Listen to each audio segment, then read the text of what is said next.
works today. Wow. Sorry, what happened? Yeah, everything just worked when I turned it on. It's truly a once-in-a-lifetime event. True. Yeah, yeah. Honestly, not much has happened at work, past couple of days. I have a glorious bit of I stunned my engineering. account manager. Well, not my account manager, but and he's dead. Most unfortunate. I stunned the account manager for one of the companies. What the fuck, McFuck, did you do? I don't remember what I said to them, but they just responded with, "Why are our clients like this?" Your clients are like this because God hates you.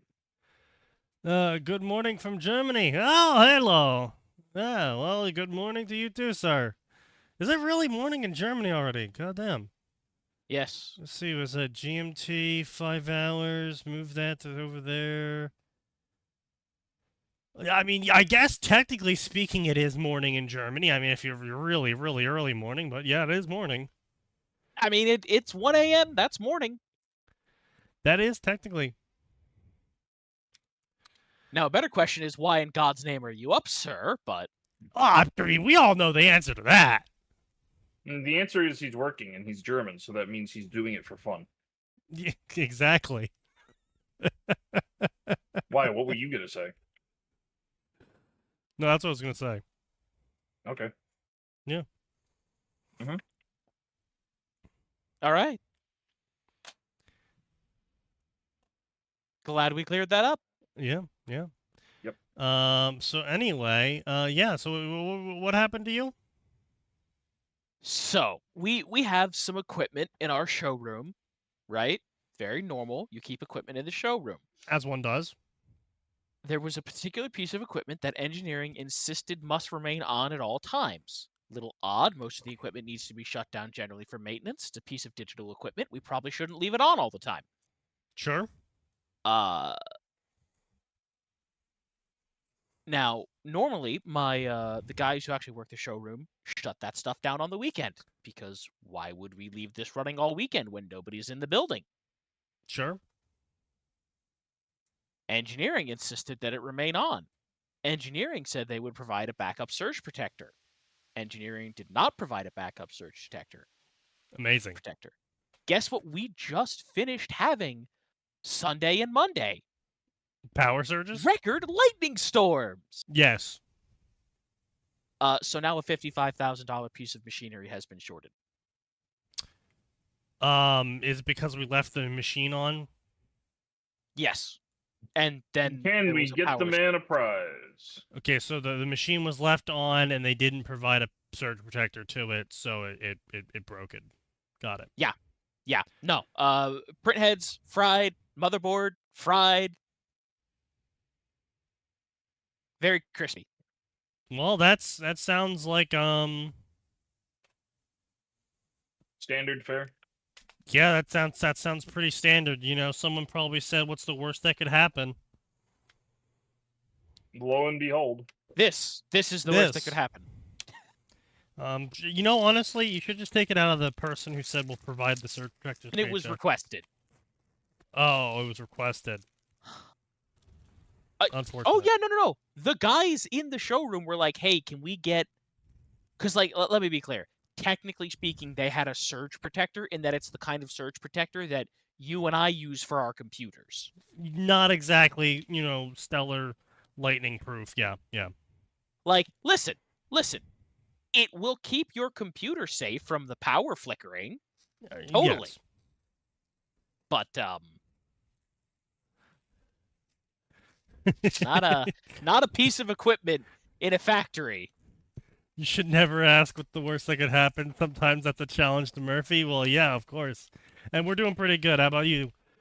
Yeah, no, that's a hard lesson you learn in the field of electronics, especially electronics, because electronics is like new age magic.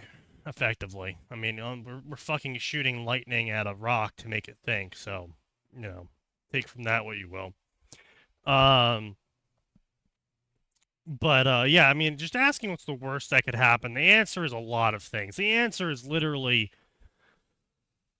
whatever the fuck you think could happen will happen. So I wasn't part of this on site, but this happened. So we had a client who Oh no. The amount of effort it's taking you to get even this far is deeply concerning. we we had a client who didn't want backups for their system because that was going to be several $1,000s, and we're like, yeah, but your system is like several $100,000, so maybe making a backup for it would probably be pretty smart. And they said, no, that costs too much. So we said, oh, okay. All right. And then over the weekend... I'm going to say that's their funeral.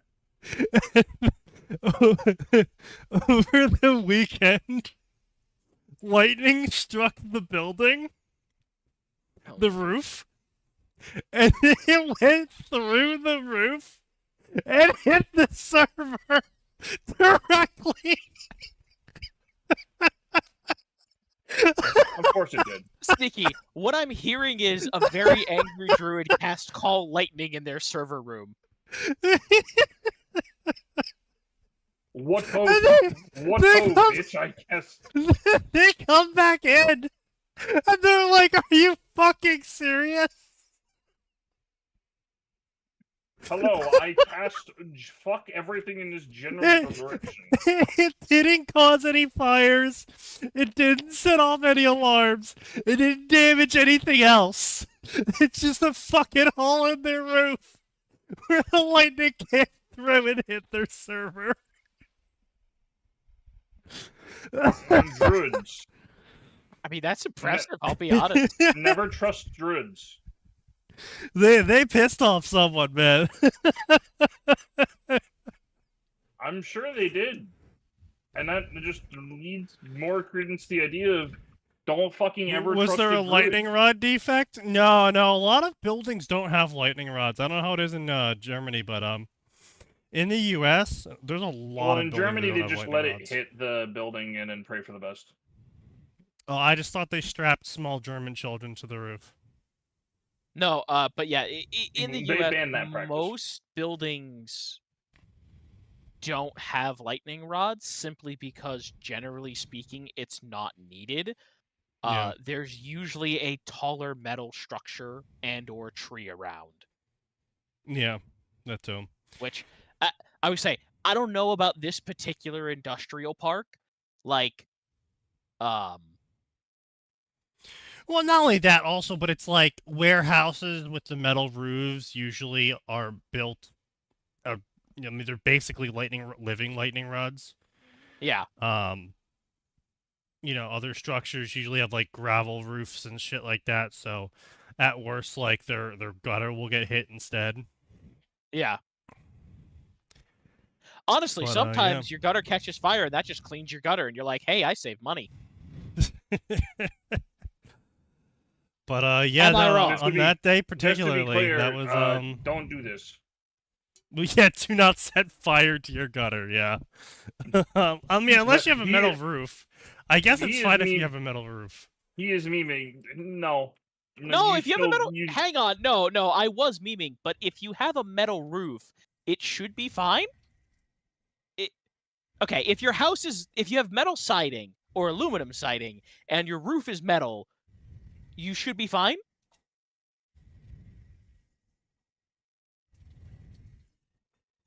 I mean, the fire wouldn't be burning long, really, if you think about it. It's like only a couple fucking leaves. Honestly, this is not advice to go set fire to your gutter, just to be clear. I'm just saying. Yes, as we have discussed. Honestly, like, theoretically, I'm pretty sure that the contents of most... Like, I know that past, like, a certain layer, any fire in my grandmother's gutters would have just guttered out because it was so moist. Yeah, it's just like it just becomes its own fucking dirt lump. Oh, not even a dirt lump, just like a horrible, toxic, semi-liquid, rotting slurry. Yeah, like I said, dirt lump. That's not He dirt. gets it. He That's a gets it is. biohazard. Yeah, dirt lump.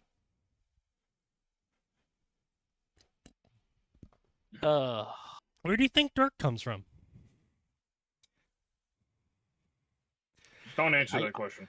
I assume that it just kind of, replenished itself on the soil layer, right? Like that's how that works. Yeah, it all spawned in from the soil. Yeah, every week it spawns in a new soil layer. I just assumed that's what the case was. But anyway, the wheel says we're going to do crossovers for Warhammer today. Well, there's technically no end to those.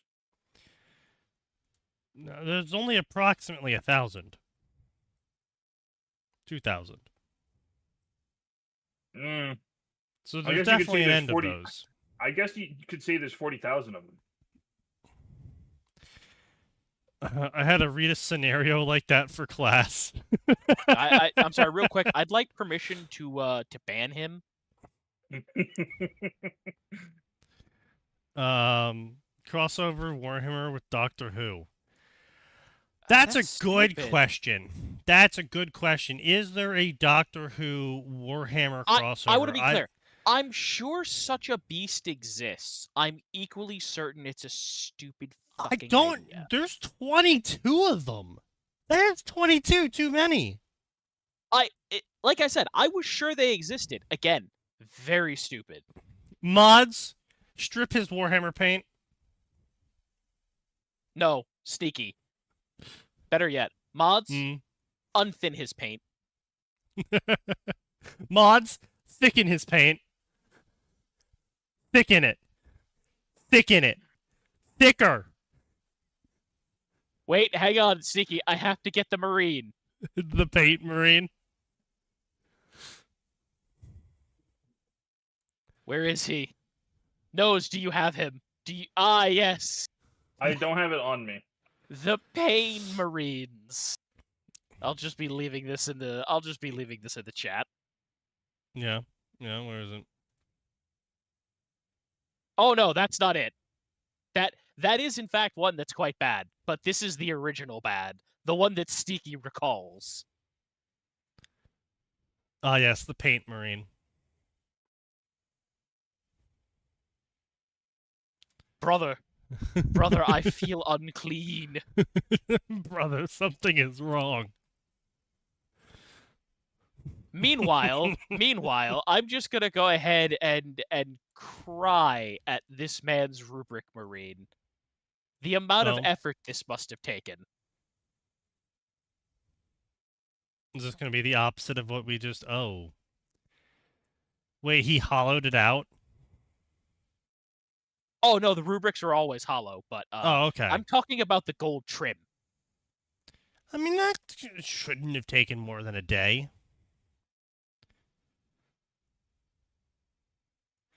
Anyway, yeah, gonna go... but... yeah, see you, man. Take care. Yeah. Oh, wait, do we have the... Nose, do you have the Gets Hot plasma gun? Do you have that, man? I can't find it. No, I don't have a lot of shit saved. Simultaneously, I'm not surprised, but also disappointed. There's 231 Warhammer crossovers with Ruby.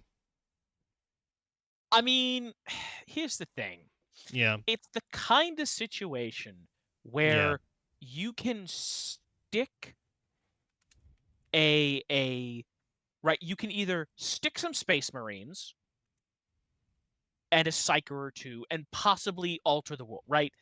If there's anyone that I could see conceivably finding a way to kill Salem, it would be, for example, an incredibly angry Black Templar chaplain.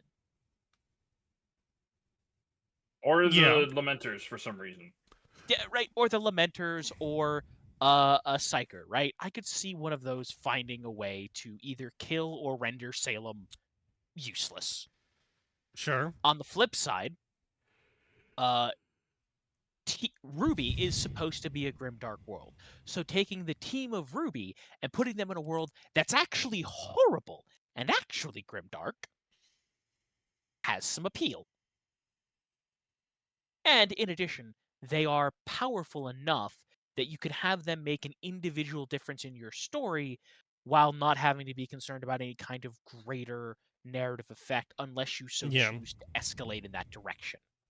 I think the problem I have with a Ruby Warhammer cross is as it is right now.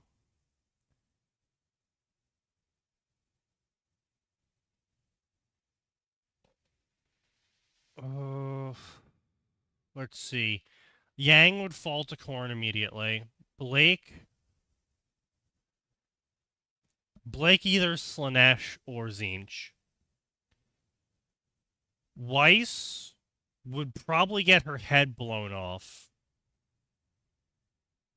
No. Honestly, Weiss could probably just pretend to be an Imperial governor's child and people would buy it. If she had that idea in the first place. If she, I mean, she would probably mouth off to an Inquisitor. I mean, yeah, but mouthing off to an Inquisitor is not, strictly speaking, certain death. You're right, it's not. It's dependent on the Inquisitor in question, how important you are, or how important the Inquisitor thinks you are. Yeah. So pretty much only like Ruby. It's the only one I can sort of see not getting instantly gibbed.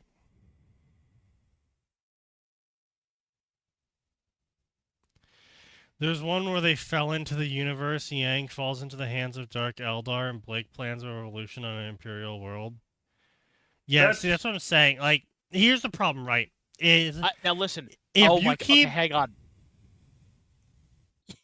Weiss goes into the Blake... museum of everyone's favorite Eldar. True. Blake accidentally ending up as a GSC icon because she's a mutant without ever actually being a GSC. Yeah. I just so here's the thing, right? If you keep Team Ruby together and you introduce the Warhammer verse into Ruby, whether they leave the planet or not, unless you come up with bullshitium as to why the Chaos Gods don't immediately fall like half the planet. Yeah. Yeah. Listen, the way that I would handle, I want to be clear, I don't think it's a good crossover because it would be very, very, very, very, very difficult to write in any meaningful capacity. Yeah. If one were to do so, I would simply go, something went wrong with a warp translation. Now there are Space Marines in Ruby, but it is a one-way trip. I mean, sure, yeah, they travel diagonal. Like, yeah, no, I see that was the for those we cherish. That was good. Yeah. I was gonna mention it. Like that is the one good one. It's a shame that one's dead as hell, but that one's fine. The power scaling's off. Yeah, the power scaling is crazy off. And see, like, the other problem is, right, is that aura is supposed to be your soul manifested as armor. And the Warhammer verse has, like, 99 different ways to fuck people that have soul armor. Now, I mean, here's the thing. Well, that's why you don't put anything from in Warhammer into that universe unless you want to be really fucking edgy. Right, but here's what I would No, say, but that's what I'm saying, though, is if you put Team Ruby or anyone with their aura unlocked, period, into Warhammer, period, they're fucked. Because, there are what I will say is there are numerous psychers that, right, in Yeah. tabletop terms, have a 4-up invulnerable save, Yeah, soul armor, yeah. right? Like, now, totally like you said, there are lots of ways to screw that over, but it's not so common that No. psychers still See, don't do you're it. misunderstanding. They're not putting their soul, sort of, as armor. They're using the warp. They're using their soul to channel the warp to create armor. Okay, I see what you're applying a Ruby semantical is difference, literally which I can bearing their understand. soul open to everyone to use it as armor.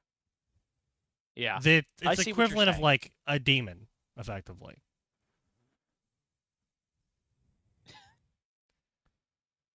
And the problem is they have Ruby no shows training. up and Ruby shows up.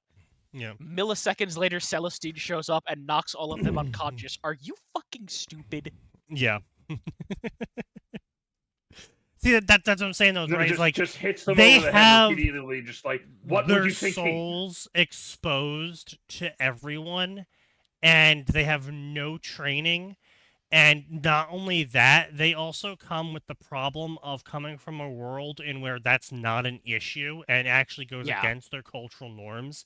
And so anyone trying to tell them, hey, you have to like close your soul off or the demons are going to get you.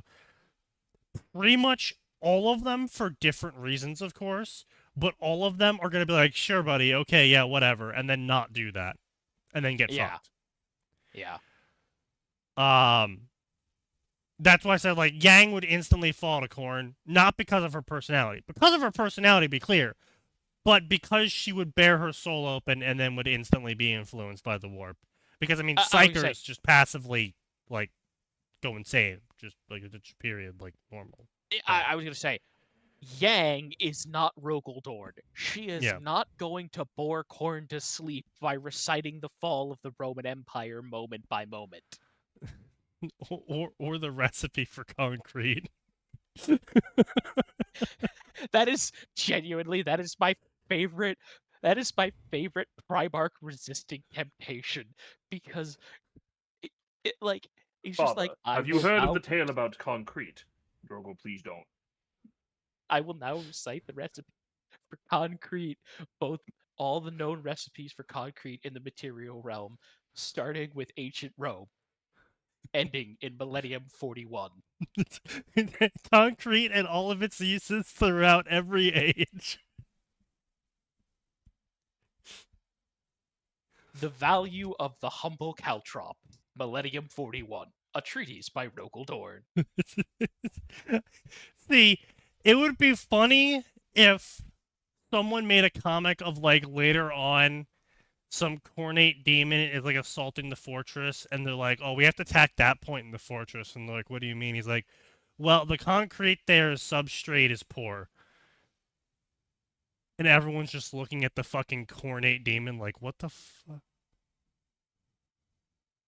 Dorn, is that... A, I didn't know you could speak that many words. B, what the fuck? Season Imperial Fist. I know about concrete because of you! It's the fucking angrily SpongeBob ranting meme. about concrete. Concrete. Just gets irrationally mad whenever they see a modern building. At the best, it'll be like 1 out of every 10,000 blood letters is just absolutely batshit insane angry about concrete. But yeah, so it's just like the whole setup, Ruby's magic setting effectively makes them hyper vulnerable to Warhammer's magic setting. Yeah, I mean, here's the thing. You could, I want to be clear, it'd be a stretch. As an author, I would finagle it simply as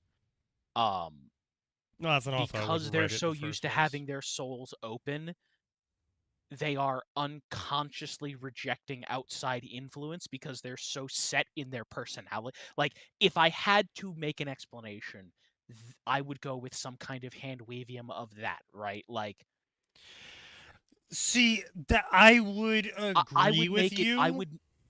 I'm just saying, I would make it so that a passive fall is not a concern, but active temptation is a problem. Yeah. See, yeah, I could more or less believe that. Um, Except, like, I mean, the problem, there's still the 99 other fucking problems, just like, Of course. if you just send Ruby over, not really a fucking interesting story. It's just like, oh yeah, Ruby's gonna use her scythe on fucking nothing because it's a dog shit weapon and it's not specially empowered to fucking slice through monomolecular armor. So it's gonna break on the first piece of armor that isn't from guardsmen. I'm sorry.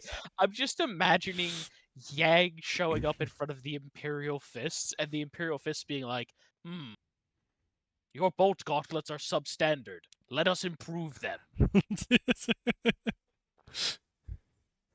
She's got the Exits color Imperial- scheme. Exits Imperial Fist armory with new and improved bolt gauntlets. Indeed. I like these guys. Now, new mascot of the Imperial Fists. We will teach you concrete. Child. Angry child. Your offense is commendable, but let us teach you how to fortify a position. You must start by fortifying your mind. Learn all of the recipes of concrete. Per the wisdom of Rogaldorn, learn Per the the wisdom 9,000, of learn the Rogaldorn. 10,000 uses of concrete. Unironically, I think he could probably make that kind of thing and create a whole new brand of autism. Oh, that's our entire point. That was Rogaldorn resisting. That was one of the ways that Rogaldorn resisted the influence of Khorne was military historytism. Rogaldorn falls to Slanesh purely through excessive tism. No, not at all. No, that's if lame. there's anyone that he was going to, if there's anything besides Khorne that he would fall for, it would absolutely be Tzeentch, not through any active means, but silently whispering that it can tell him how to make the most impregnable fortification to protect himself, his father, and his children, and the Imperium. Every plan you make will succeed, yeah. Every plan you make will succeed, right? And obviously, sorceress knowledge, right? It matters not how mighty the wall you build is. Arcane might could tear it down. You must learn how to build counter spells and wards into your defensive structure. You right? must build That's how it arcane would happen. walls. Yeah, exactly. You know what you would do? Tzeentch would promise to teach Rogaldorn, or whatever method he does, Rogaldorn how to basically master anti-psychic nonsense, and it would slowly and gradually build up until all of a sudden you have Rogaldorn creating 10,000 nulls in a blender, and you now have an unending flesh wall of screaming psychic and null orphan babies. Yeah, And then absolutely. you go, oh, maybe I went a smidge too far. Absolutely. No, that's 100% like the kind of thing that I would say, right? It would not be an active, like, Yeah. Erebus isn't going to be involved. Nobody's getting stabbed with an Athame. This is simply going to be one poor man having his I think greatest it's and most simple. pure desire turned against him. Tzeentch plays the biggest trick of all. There is no trick. Was completely honest and upfront with Rogaldorn, and that made Rogaldorn, the one time he shouldn't trust someone, trust someone. Yep. I mean, yeah, that's pretty much Zinch's whole thing. Is that my biggest trick on you is that you're stupid, and you played yourself. Yeah. In fact, I am the king of playing myself. and Speaking then a of bunch which, of black, That's how I know you're gonna play yourself. Is because I'm so good at it. and then a bunch of black library authors burst in, vigorously screeching about how the terminus degree is the Grey Knights hunting down the reborn emperor and put Oh him back god. on the cup throne. so I want to point out that is not Black Library authors. That was directly from GW because it's in a codex, which the Mhm. Black Library authors don't actually write. Most The of the time. Black What's Library the- authors wish they had that level of canon power. The Black Huh. Library Fair enough. is the collective name for the Oh, expanded universe books of 40, right? Anything No, that is that does not come from a codex or a war book or anything like that. Imperial Black Armor Library. Filter. Yeah. No, I was trying to make a joke. I got you. What's the name Oh. of that one Black Library author that absolutely loves chaos, hates literally every other faction, is amazing when he's writing chaos. But Sorry.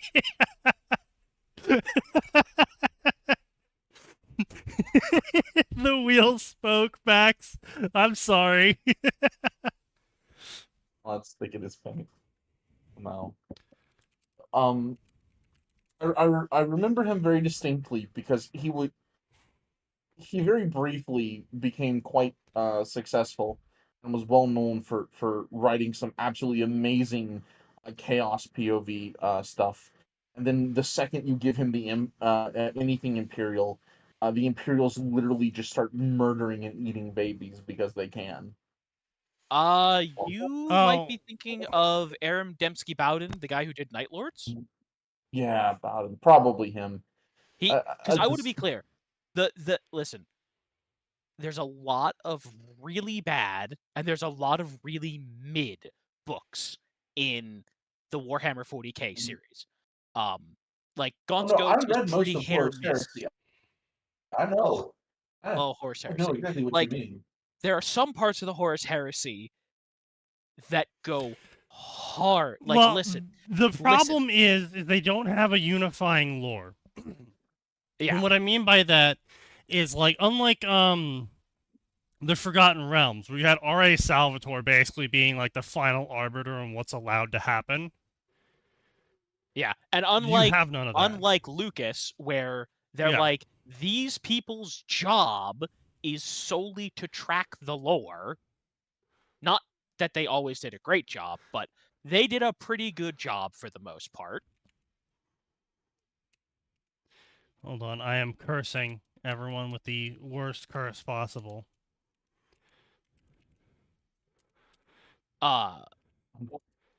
What But yeah, fucking like- curse is he doing? Honestly, I'd say out of it's 50-something total books in Horus Heresy right now, right? Yeah, I don't know. It's a stupid number. I'd say there's about 10 to 12 in total that range from was worth the $5 for the used paperback to is pretty good, worth buying full price as a paperback. I don't think there were any books I remember being worth getting new hardbacks of. But there were some good ones that actually were genuinely good. Yeah. Well, like I said, again, the main issue is that, I mean, even Warcraft had this, is that there was no unifying lore arbiter, and so what you ended up getting was it's not just the author's skill level, is you also, like, as you said, you had authors who just really wanted to jack off chaos and really hated the Imperium. And so whenever they had to write an Imperium book, they're like, yeah, they're super evil for no reason at all. And then whenever they wrote a Chaos book, they were like, the Chaos are the good guys. They're just helping people. See, Bowden actually didn't do that, but he made chaos nuanced. Like Yeah. the Night Lords trilogy. If these are the books I'm remembering, he makes it clear that the Night Lords are fucking evil. They are unironically Yeah, genuinely from the perspective of normal person monsters, but but they're they know not they are. They have stupid. reasons, and yeah, they're nuanced enough that you can go, this is a villain protagonist. They are a villain. They are unambiguously a villain, and they own that they are villains. These are their reasons for being a villain protagonist, and they lay it out for you. Yeah. Not sure. But I was more talking about the philosophy, not that one specific author. Yeah, I was more sorry. talking about how you get a lot. I mean, there's a lot of chaos apologists online. If you've ever I been think on it has to Reddit, do, yeah, like you said, with no quality control and no consistent law on what is chaos, can chaos ever actually be used? And Well, on and and well, on not and even on. just and that, that's the just problem. Imperium depictions, Eldar depictions, Yeah. the fucking Tau's wildly scaling effectiveness on any situation. Yeah. It I still weep for the Eldar and the heights and the lows they have ranged from. They are most certainly the creators of Slanesh with how much I- they have Orc impulse. Raiders are the goodest boys. I feel True. so bad, like, for the Eldar, because in so many of the books they get, like, they're like, hey, we took this guy who's super well known for writing Imperium wank, and he They're wrote just the like, we- Eldar book, which it just ended up being Imperium wank. Like, I'm like, listen, this is that's one of the They've things I really get, got to right? stop that. I'm serious. Please stop It's giving Andrew. He's a good writer, but please stop giving ADB Eldar books. Please, I beg of you. why it's Yeah. not just that. I'm just talking about the greater industry as a whole. It's like the death of who was the people behind Arkham? Rocksteady? Yeah. Yeah. Yeah. Yeah, I think yeah, so. yeah. It's like what happened with the people who made fucking Arkham and the people who made Titanfall, where the team that made Titanfall, they were told to go make a single player game, and the fucking team that made Arkham Knights was told to go make a multiplayer game. It's like, what the fuck are you guys doing? Yeah. Why are you taking this author that does good in this one thing and tell him to go do the thing he doesn't like? It's like, just find a good author for that thing. Don't be like, oh, well, you are a number, so we're just going to take logistical unit author and move them to this new location. Surely they will continue to produce the exact same content. See, Sneaky, And that's that's the the problem. They Risk do produce aversion. the exact same. Yeah, I I would know. say that's risk the problem. aversion. I Like- fucking hate risk aversion. That shit's so fucking stupid. The people who should be doing risk aversion don't even know what risk is. Largely Yeah. true. Is the worst thing though is it takes really good authors, burns them out, and really good Exactly, studios yeah. and burns. It's insane. Like these fucking companies who made great games for decades collapsed because their entire fucking development staff burned out from trying to do something they're not good at, and then being fucking threatened basically by their publishing company of you better make a good game that's also to all of these check boxes that you don't care about, or Yeah. else we're gonna fire you Usually all. comic book grade. And then they Yeah, fire no. them all. And the publisher just goes, okay, well, who's the next group of plucky young creatives we can I suck can't the life believe of? we took this single player development group and made them make a multiplayer game and then forced them to put a whole bunch of anti-multiplayer practices into the game, and then the game failed. How is this possible? Yeah. Clearly, No, it's the devs' fault. I would say one thing I do actually like about the sheer inconsistency of Warhammer lore is that you get genuinely fun shit, and sometimes it crops up in the wackiest of places. I Yeah. love me some Digonobs. I love Digonobs. I don't know why. I love them. Well, speaking of which, I mean, you know, Warhammer Dawn of War 4 is coming out. They announced it. Yup. I'm That's a probably thing. Yep, yo-ho. it's looking like we're moving away from the hero retardation of 3, so I'm hoping that's true. I mean, listen, they certainly set a tone with the trailer. There is no victory to be had here, only bloody vengeance. The Yes. thing is they can make as many trailers as they want, but until we get gameplay and until Yeah. we get Well, they did show some gameplay off in the trailer. They did actually. I will, maybe I'm just black-pilled as hell, but I don't trust any gameplay that's not obviously, but at the same time, you know, at least it looks like they learned looks their closer lesson. to Dawn of Or War closer. 1 than Dawn of War 2. 3. I have mixed opinions on that. I think Dawn of War 1 and 2 were obviously incredibly different games. I don't Yeah. trust them to actually make a good, genuine RTS a la Dawn of War 1.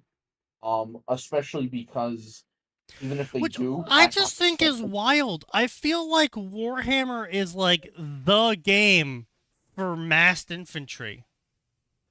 Yeah. Like, if you could ever make a game that justifies having hundreds of units on screen, explosions everywhere, it would be Warhammer. Yes, but that also sort of does run into a few other problems. Just speaking as someone who worked very briefly on Sure. attempting to make an RTS, the greatest problem with anything that gets into large numbers of units is balancing becomes exponentially harder. Okay, yeah, you're not wrong. However, I think too many devs and players, frankly, are obsessed with the idea of balance and balance in a multiplayer game, especially. Well, unfortunately, no, we have to deal 100%. with the MOBA fan base. No, Here's the I'm problem. fine. MOBA's being balanced because you're picking 5 heroes, you're No, facing off Sneaky, you against didn't- 5 other heroes. I said I'm the saying- fan base. I'm aware, and I'm saying that that fan base can go fucking shove itself up into a sun. I'm saying I can understand why MOBAs would need to be very particularly precisely balanced, or not, but you know that's a different discussion. RTS games. How to put this? I suppose Have too When it many comes to moving parts to RTS, balance. I would say to a large degree, but you can still keep it where there is enough of a measure of balance that it does not feel blatantly Oh, one-sided. obviously, yeah. Well, that's the thing. I think that more RTSs need to give up on the idea of parody and instead pursue asymmetric balance. Yeah. Well, Listen, not only right? that, right? Not only that, they need to give up on the idea of being some e-sport, you know, Yes, giga that's- Oh, no, tier. completely agree. Yeah. If Warcraft 3 exists, you are not going to beat Warcraft 3. Pretty much. Well, and a Well, I problem mean- with a lot of RTSs is they are kind of just incredibly stressful because there's that expectation they have to be an esport, and that's why I think Yeah. you see this kind of auto battler, kind of almost boomer style RTSs where you take turns, like position. Boomer units. TS. There's- You know, honestly, Yeah. it's true. But no, it 100% is so We are real. bringing Because back. it's just like, I remember playing StarCraft 2, and at first it was like, you know, easy mode. You know, you built your units, you got your death ball, you ran it into their death ball, one of you won. You know, good stuff. And then near the end of StarCraft 2's life cycle, it was like, all right, well, I have to rapidly spam tab, memorize the abilities and the unit order I currently have on my lineup so I can cast 29 different abilities. And it was just like, oh my fucking god, I want to kill myself. I can't play this game anymore. Yeah. Then the devs come in, make microscopic changes to tiny little modifiers, which completely destroys everything you've learned how to do. Yes. Yeah, they did. Some sweaty Korean who is literally playing this game 22 hours a day. Yeah, no, comes the in the absolutely problem cursed is, yeah, no, the problem was that they around like year 2, like I think I was at the start of Heart of the Swarm, because it was Wings of Liberty, Heart of the Swarm, then Protoss, or was it Heart of the Swarm Yeah. last? No, Swarm was last. Swarm was last, right? Okay, so it was around the Protoss expansion that they started really balancing for esports, because that's when it really started taking off in terms of the West, and they started like making all of these micro tweaks constantly to the game, because the top 0.01% of the player base figured out that if you jiggle your mouse at a 95 degree every no, 0.5 Sneaky, I'm wrong. seconds. It was, yeah. Legacy of the Void was last, which was Legacy the of the Protoss, Void. Yeah, Yeah, okay, my bad. So Heart of the Swarm. So the second expansion. yeah. Yep. Swarm. Yep. Like the all of these like really obscure micro Well, here's strategies, the thing. effectively. The game went downhill. Yeah. The beginning of the end was The Protoss got so many fucking abilities. Yeah, well, yes, right, but the beginning of the end was actually in Wings of Liberty, because some Protoss player discovered the Archon toilet. Oh yeah. Yep. And from there, Blizzard wanted to give other people tools that were as uninteractive as the Archon toilet, even though they patched out the Archon toilet. And the unit that I hate the most, Mhm. I don't remember what it was called, but was it the Stalker, the Sneaky? Corruptor? What was the thing? The thing that could pull the units. The Yeah, It was a Infestor? Zerg unit. Maybe It's a What was Viper. this- It's a flying unit that could like pull stuff. Oh, the flying Yeah. one. Yeah. Yeah, and it was just, hey, Protoss player, I know you've made a correct concave and have protected your large vulnerable colossi. What if I just pulled it to the front? Or, hello, Terran player, yeah. I see that you have correctly positioned medevacs to I heal noticed that units you were at good the at back. the game. Or I noticed that you've positioned siege tanks. What if I pulled your siege tank from the high ground directly into my Ravager swarm? I noticed that See, you played the game that was the correctly and thing I people were mad always about that. really Kill yourself. enjoyed about the original StarCraft, is they actually did have somewhat asymmetrical warfare going on. Well, there was asymmetric warfare, but the thing that was important about StarCraft 1 and StarCraft 2 with Wings of Liberty was it was about the things that made watching those games exciting was play and counterplay. Who Yeah. does what, and how does the opponent respond?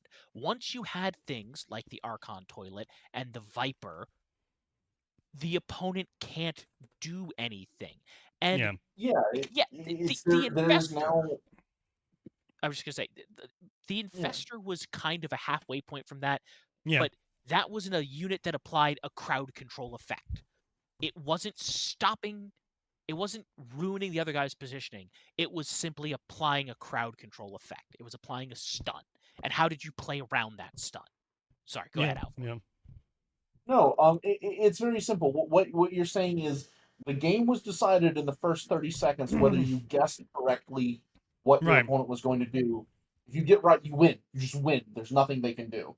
Yeah. And if you guess wrong, you've lost. And so after those first 30 seconds, didn't they have one championship match where one of the referees kind of got annoyed, and it was like the finals or the semifinals, and he simply says, such and such is going to win, such and such has already lost, and the other guy's like, why are you saying that? You can't say that. And then just list out like 10 reasons, said, I'm bored with this, and then he goes quiet for a while. So there was a tournament where that happened, but that wasn't a particularly bad time in the meta. Like, I think it was like midway through like Wings of Liberty lifespan, just before a little bit before Heart of the Swarm came out, where balance was in a pretty good spot, because the thing that was important about it was making a mistake or misreading your opponent's build order wasn't instant death.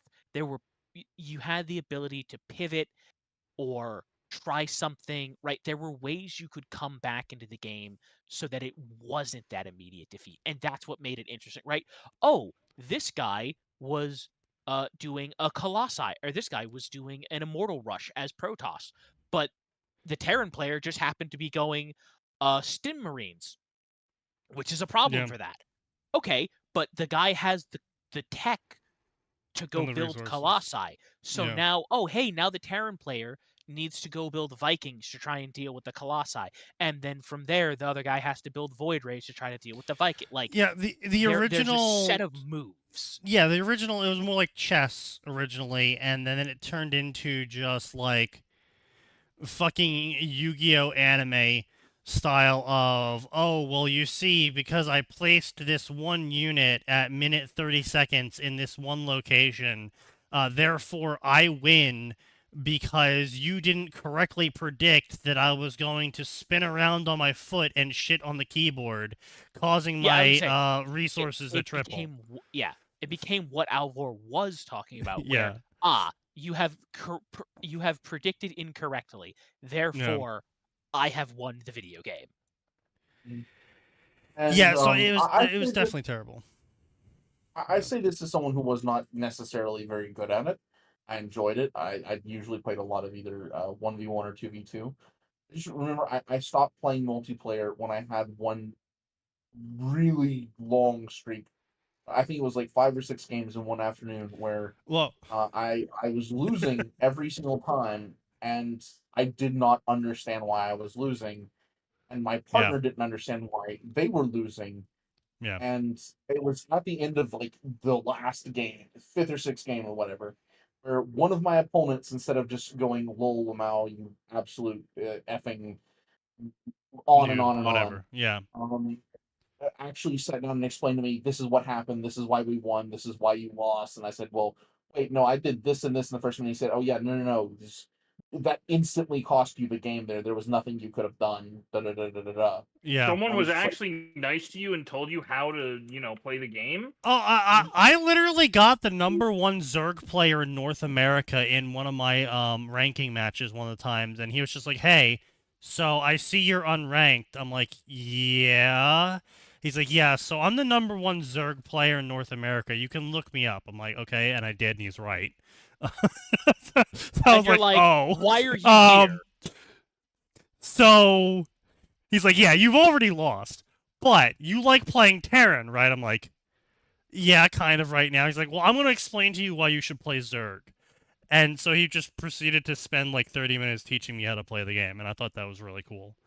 But yeah, Aeon over here, we and Rob, we all went and did a 3v3 team ranking.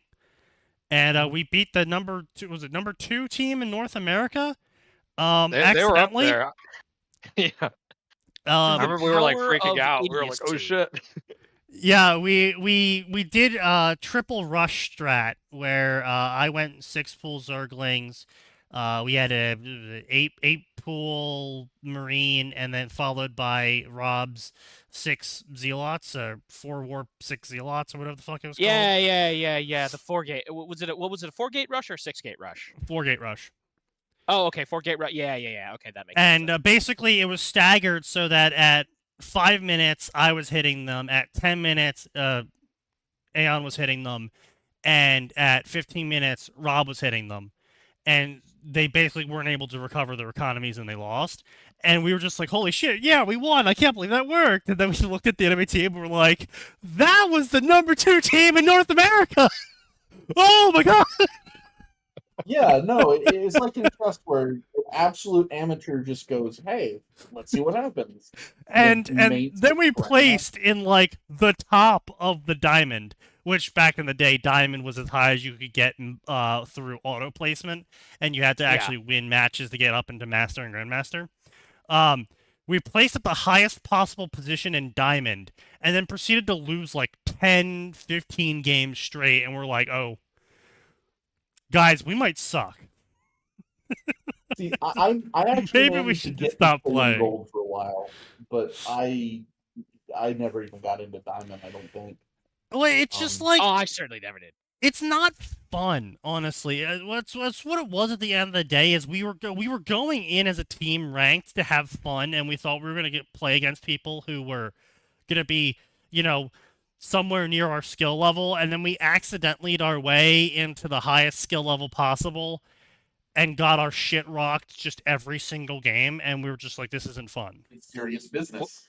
Well, I can share. So I was listening to a content creator. I'll just name drop him specifically, but Day 9. He does a lot. He did a lot of Yeah, StarCraft. yeah, yeah. Oh StarCraft yeah, day 2. 9. Yeah. Well, I was just watching him the I'm other super day. glad that dude was able to pivot. He's super Yeah. nice. Yeah. Oh yeah, and he funnily enough, I've sometimes queued against him in random games and he'll just Yeah, yeah. completely dumpster me. He's super good. He's cracked. But he was playing the Dawn of War remaster, and something he Mhm. said that I thought was really interesting is he was like, I wish I didn't spend so much time playing StarCraft 1 because he kind of missed out on games like Yeah. in this case Dawn of War 1 because it was just so different. It was like pre-built squads with a lot of weird buttons. The game was clunky, but it was like charismatic because it was clunky, you know? Yeah. And I feel like a lot of Yeah. RTSs are scared to like have flaws that like create character. Because Dawn of War Well- 1's what got me into Warhammer 40K. I didn't know about it before Dawn of War. Yeah, And it's like Experience. it's Yeah. like Yeah. it, like, oh hey, there's sync kills. Oh no, that increases time in the kill. It takes longer. It's like they're cool as shit. Yeah. Fuck Yeah. you. I want to see a dreadnought turn a orc knob into a goddamn slurry. See, And I it's want to just see like a war boss tear up that dreadnought. personally, like a motherfucker. my peak RTS style is gonna forever be the Supreme Commander style. I can agree And with that. Yeah. many the first many one and Forged RTSs have Alliance. tried. Oh yeah, the first one obviously. Forged Alliance mod is possibly the best mod ever. I thought Forged Alliance was the expansion. What's the name of the... There's a mod that it goes on top of the expansion that rebalances all of the factions to actually be asymmetrical again. Instead of everyone can do everything, just Yeah. ever so slightly different for the tank. And then Yeah. the forged whatever the fuck they're called, they actually are super fucking strong, but they're only strong in the early game because their power level doesn't really spike. So it's a completely different strategy from the other three. So they have to rush. Every other Yeah. faction has to stall them. Yeah. Oh. It was really cool. Yeah, it was a good time. It reminds me a bit of the Deldar. Just how very much they either had to win or they lost. Yeah, it was great. I was really like, don't get me wrong, like their power did increase, but everyone else's power increased more, and so they were very much an early game faction, which was cool because none of the other ones were really.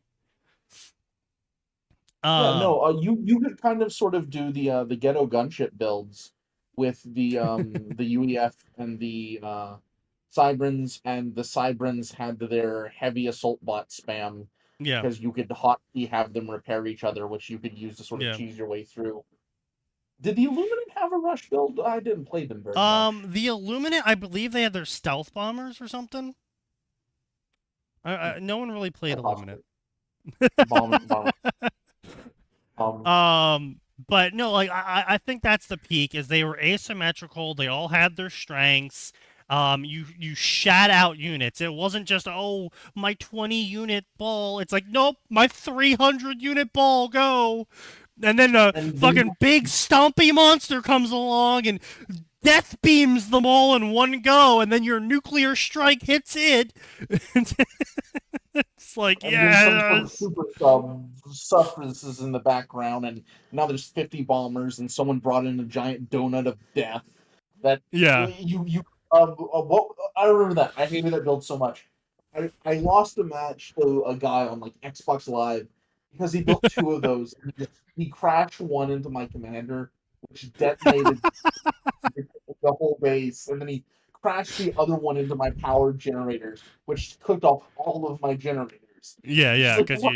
you built it for. See, that was the other thing, right? Is I think there's no other RTS that really does that anymore. Is the whole side by side bonuses of like, well, yeah, building all of these generators right next to each other is incredibly dangerous, but it boosts their power by like 50%. It's like, oh, if you build a bunch of generators next to the land factories, they boost their construction speed. It's like, ooh, and reduce cost too. You can eco greed hard in Supreme Yeah. Commander. Yeah, and it's and just then like one they got person rid of put half stuff of it on in it. 2, which was super lame. Even though they came out with cool stuff in 2. Like I really liked some of the unique units in 2, but it was just like, It was very mixed. yeah. Um, And then very mixed. Planetary Annihilation tried to recapture it, and they kind of did. It's just they had too much, effectively, I almost want to say, because like it became like playing against normal humans was fun, but playing against AI was almost impossible because the AI could simultaneously control all of their units on every single planet at the same time. Yeah. And so you would never be able to out macro the AI. Yeah. And so it's And just you either like, had to cheese them or just accept that you're going to only be able to win by well, perfect micro. in Planetary Annihilation, you effectively had to do one of two things. It's you either had to accept that your only way of winning was going to be crashing planets into other planets and taking the AI out with them, or acquiring the Death Laser planet, fortifying it to hell and back, and preventing them from actually doing anything to it, and then using it to slowly eliminate every single planet on the map. Like that Yeah. was your only two ways of actually beating the AI. I guess that's what it's like playing against something with perfect map knowledge, perfect micro, and perfect macro. Yeah, it's just like it's really hard. Cause like, how do you make the AI worse? Because like the AI in games have always been just generally terrible, and basically the only thing that keeps them in the running is the fact that they have map knowledge and absolute macro and micro at the same time. And I mean Yeah. that doesn't make them smart though. That just because they're able to adjust every single unit at the same time doesn't mean they won't get fucking kill boxed by you leaving your units in a certain path that causes the AI to auto path in a strange way that causes them all to auto bunch up, and then you fucking drop a meteor on them or a nuclear bomb or something. Yeah. So like there's ways to exploit the auto pathing and the auto strategy of the AI, and that's typically why they give the AI so many extra bonus resources in so many different types of games, is because the AI is not really that smart, and so it kind of needs access to all of that to keep up. But in games like RTSs, where the AI, where your ability to do things is almost secondary to your ability to micro and macro, like your absolute knowledge of strategy almost doesn't matter in the face of the AI's retardation wall. Like almost, I say. I mean, obviously, you can easily beat the AI even in games like StarCraft, but it's really hard, and it's the same question of how do I make the AI better without just inflating numbers. How do you make the AI worse without just without deflating numbers? It's like it's not really a question you can answer right now because we're not actually able to program the AI dynamically. I think Yeah. Halo Wars did pretty okay-ish in that they'll introduce sort of a randomized forgetfulness where sometimes it would forget to move certain things or forget to do certain actions because it was quote unquote focusing. I mean, At yes, but the problem I had with that was that that just became a game of RNG in where I could do the same strategy 3 times on a Halo Wars campaign mission, and on the third time it would work because the AI forgot to move a unit at the time I needed it to forget, Yeah. and then therefore I won. And like the AI, like the second, like that's the whole thing with the AI, especially is the second in RTS games, that you basically tip the snowball down the mountain. There's nothing the AI is actually able to do to recover from the snowball. Like you as a human player can be like, okay, so I'm gonna move my units this way and then move my base over here and then reconfigure this to like plan. But the AI can't really plan. The AI is like, okay, move units here, attack, gain resources. Like it's not gonna sacrifice a base so it can double fake you out by building a second base somewhere else. Like it doesn't have that advanced planning, and trying to plan that in would be nightmarish. But Actually, speaking of program that in. Supreme Commander, I had that happen to me once. some absolute tool had a stealth base in the absolute corner edge of the map. I could not find it. I think Yeah. I found it by accident by like just building omni sensors everywhere, and I guess he was just waiting me out. Every so often he'd like poke his nose out and blow up one of my like outposts. And I'd be like, ah. But no, you don't. I guess that's just not the sort of experience you want to even program an AI to be able to do, because at a certain point it's no longer fun. It's frustrating. And if they start But just yeah, no. Here's a great example. The thing that Leaf over here just dropped onto the map, onto the chat, of maps that you can control the map with by doing environmental destruction, by like dropping mega bombs on an ice sheet, causing the entire thing to crumple, or freezing the ocean to create new land bridges. Like, that is cool, but how do you make the AI take advantage of that? Yeah. Like, how do you program the AI to do it in a intelligent way? You can't really. All you can do is like, all right, well, drop the bomb on its most densely populated section, and then all you need to do is make the closest section to the AI densely populated with tier 1 units or some dumb shit to make it drop the bomb early on useless shit. Yeah. And then it's like, okay, well, exploited. So yeah, it's like I said,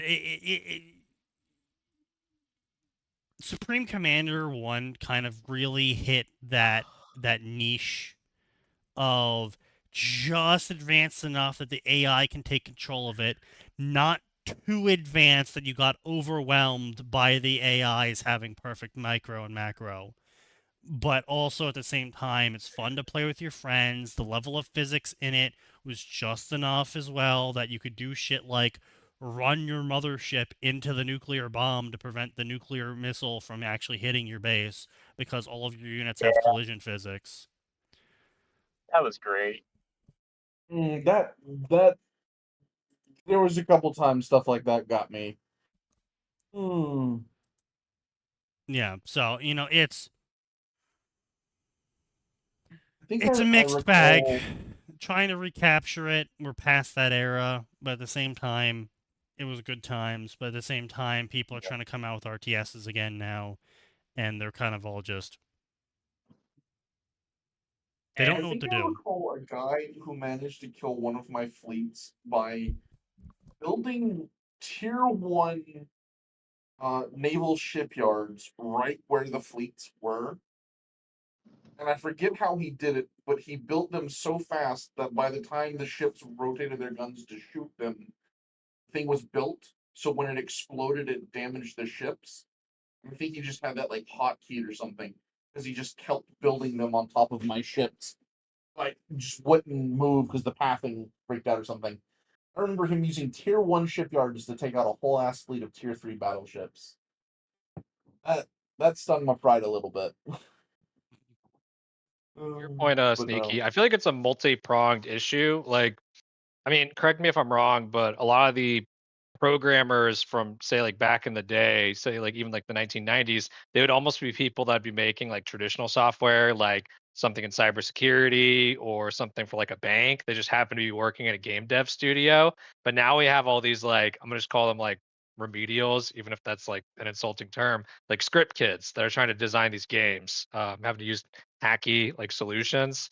And so when you want to get something like improved AI, which we have all these LLMs, you'd think like in theory, like air quotes, we'd have more advanced AI, but I feel like we're gonna have bottlenecks until I think the workforce actually like builds up like a skill level.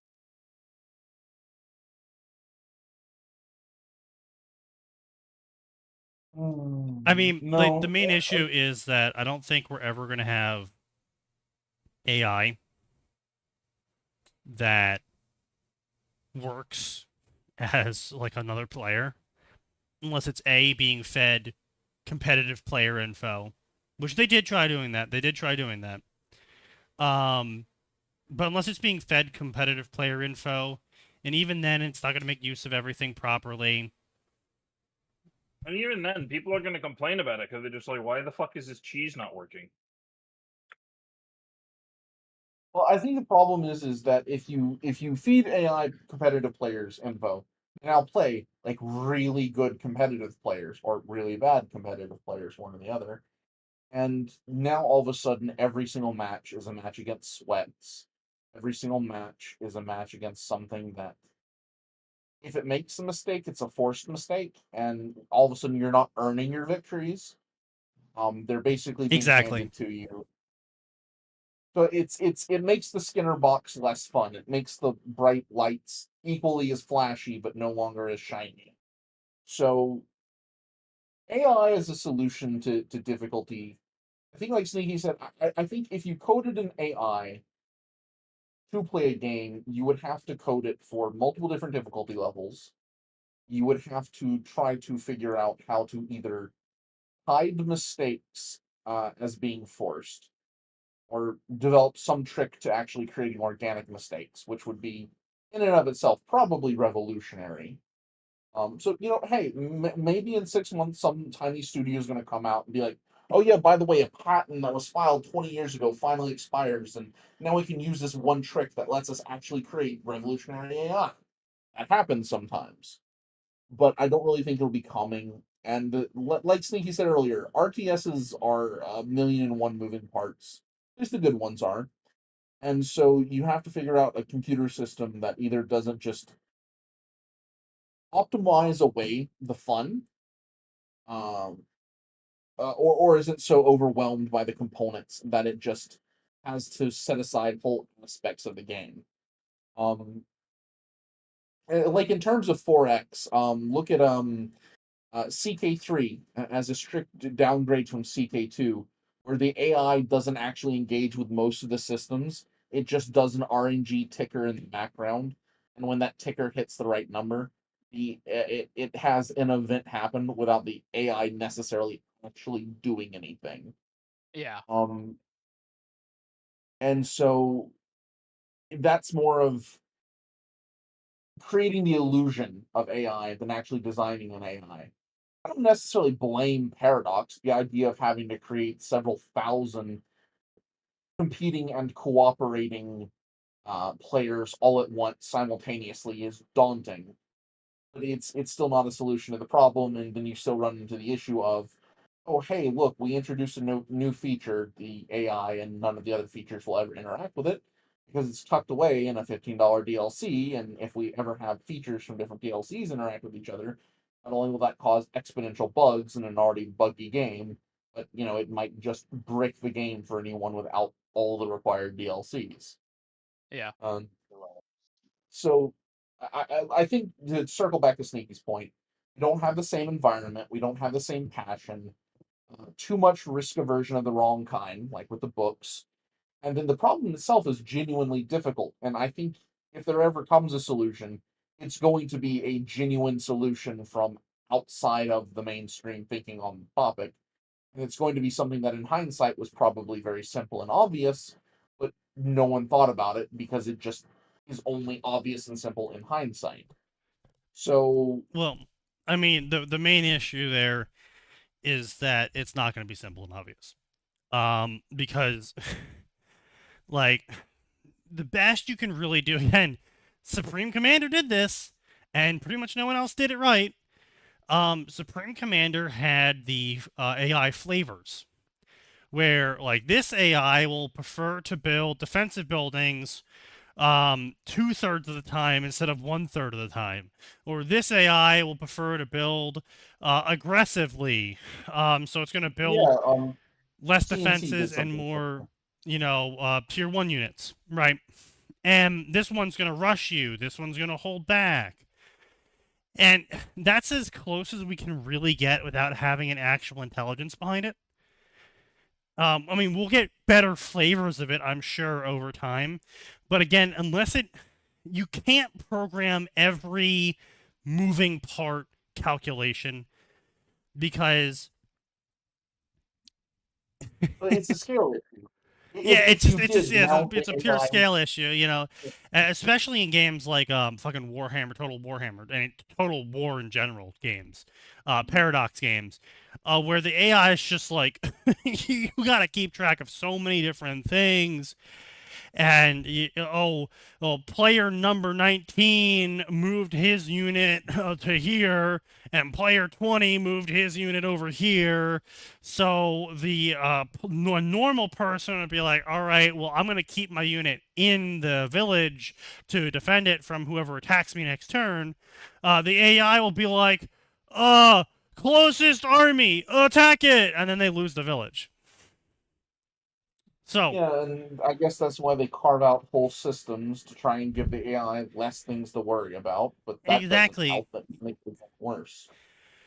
Yeah, pretty much, and it's really awful, all things considered, for pretty much every game, because you can't program every aspect, and then on top of that, they're hyper balancing every aspect as well. So you can't even any programming you do for the AI is going to be immediately have to be redone completely every patch when you rebalance things, because you changed. You changed the stats on things. Now things have different values, and the AI needs to focus on different things now, because now different things need to be used. And then here's the problem: I is think that like the AI that we have in Total War 3, I think the adjustable difficulty options we have right now are pretty good. Yeah, Obviously AI. they could use improvement, but I think because you can set what bonuses, if any, the AI is getting if you're trying to just make things a little more challenging. But it's also about adjusting individual behavior, right? If I'm focusing a unit with my artillery, is the AI going to simply path it forward still, or is it going to try and dance around the artillery, right? If I'm casting spells, is the AI going to react none of the time, some of the time, or all of the time? The problem with that, though, is you eventually run into the issue of where, oh, hey, we've programmed the AI to react to you casting spells. Well, only certain types of spells are now whatsoever meaningful, because unless you're in very specific circumstances, Right, but that's what I'm saying. AI That's will why I not. like it, because there's 3 levels. There's never, some of the time, all of the time. Like, which, to be clear, it is still possible with all of the time to cast spells on the AI.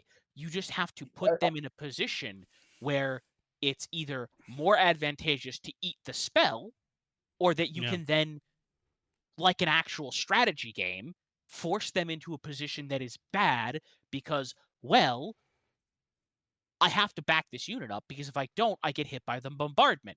Getting hit by the bombardment will kill me. If I back up, I'll lose models, but I may not die.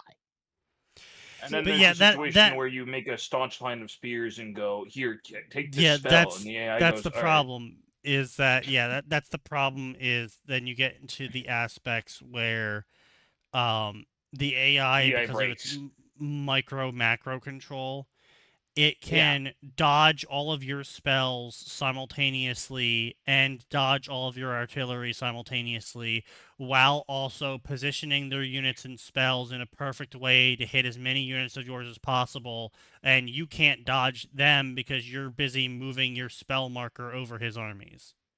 Yeah, exactly. Which is why I like that there's the options for customizability.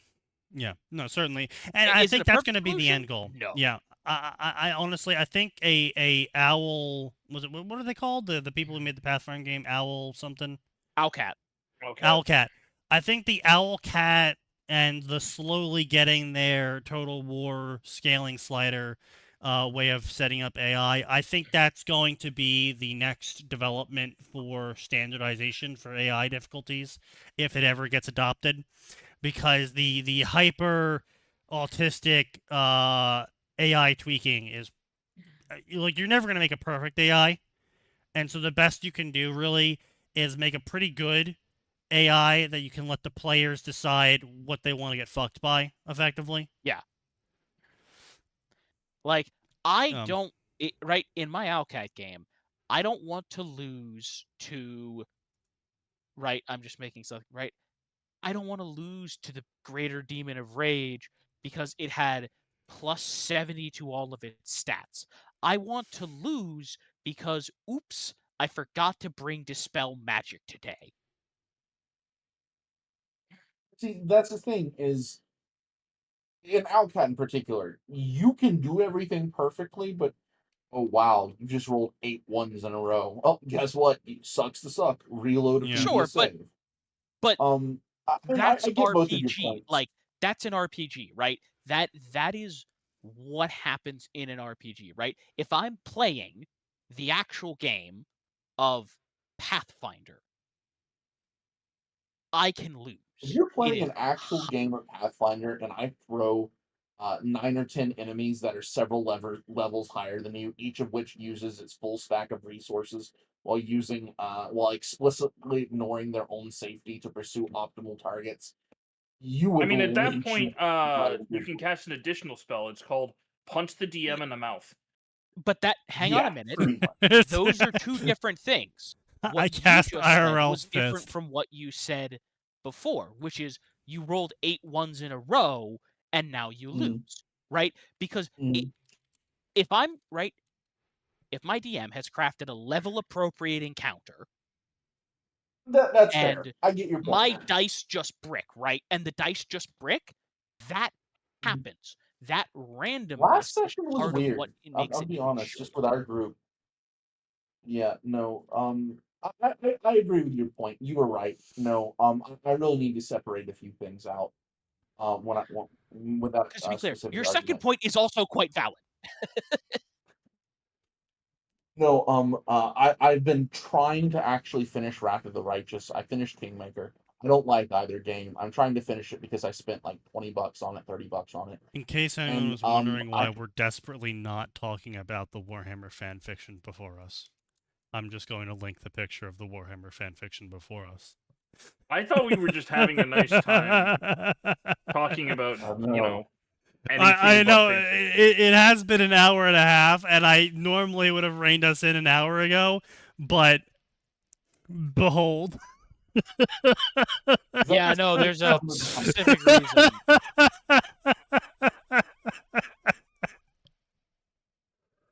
Because here's the thing, we are still having productive discussions. They're just not in any capacity related to the subject matter.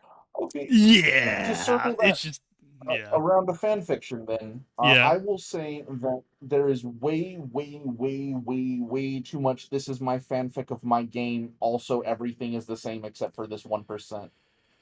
Yeah, I played the game. I know what the sword is like. Yeah. I mean, it's kind of the failing of fanfic, right? Because like when you have fanfic, you are writing a fictional take on a fictional take, right? You're coming in, you're saying, you know, what if the shades were blue for a reason?